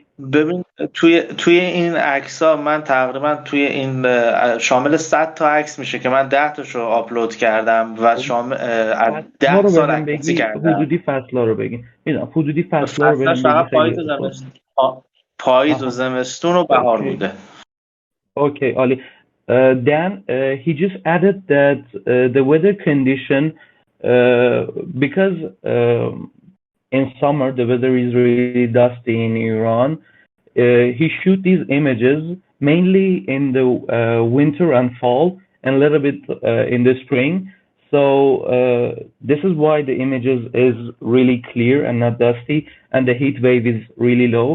And the other thing he added is that he used 24 up to 105 millimeter lens on the Lady of the Desert image. And that's it. No, thank you. I always want to nerd out about this stuff a little bit because it's such a weird environment to shoot in, and I always admire when I see good images. Basically the kind of the dead giveaway is if you get really sharp images, they're usually shot in colder conditions. That's kind of what I was fishing for. So yes, cool. That's exactly what he added to the information. Thank you very much, guys.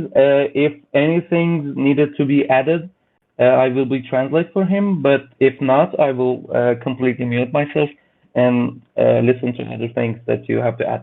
No, thanks for the help. Appreciate it. All right, I got my chance to nerd out there, Mike. Thanks. I'm just looking at Alpha Trilogy buying other stuff from this one in real time. This Layers of Dream here. So this is really cool. So lots of buys today.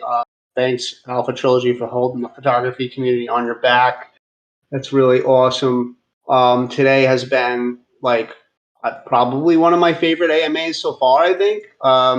We had a lot of people that were missed that were able to showcase their work today.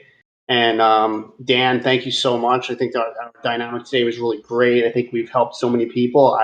We've helped ourselves by knowing what to do for our future collections. Like I'm going to be adding more properties to my own collections in the future, and just what an awesome day. So anything you want to say, Dan, like about today? I had a great time.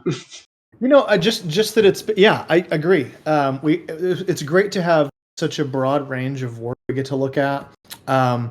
And thanks, Mike, for taking the initiative to say, okay, we're gonna see some of these people that we haven't seen. One of the things that's a little tricky, and I'm glad that the MetaJungle team is trying to figure out a way for us to do this in a more efficient way. So for the artists that are listening, it's really hard because we get blitzed with tons of submissions, and it's hard. Like we're scrolling through them, and hard to keep track of what you've already seen. And then there's some weeks where I once was around, pick stuff that Mike's like, oh yeah, we already reviewed that. So or we'd see something and I'd see it multiple times, and I would think we'd already reviewed it because I've seen it in the submissions a few times. So thank you for your patience, everybody. We really do want to give everybody a fair shot and a chance to benefit from this. So just thank you for your graciousness, everybody. Appreciate it. Yeah, I know how important the AMA is. I don't want to toot our own horns. I think though, but I think that this AMA is one of the best things happening in the space for artists right now. And so trust that the team right now is working on an easier submission process. with a template that will have everything listed that you need to make the submissions easier and for us to be able to see them in a better way. Thanks again for MetaJungle and MetaGirl, Alpha Trilogy, Goon, Boss Mom, everyone involved that helps out to keep MetaJungle running.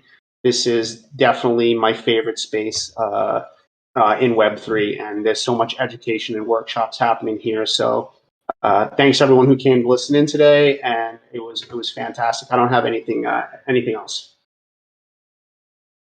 Cool. Right. So I will sign off. I'll sign out here in 3, Thank you, 2, guys. 1. Thank you. Great job today.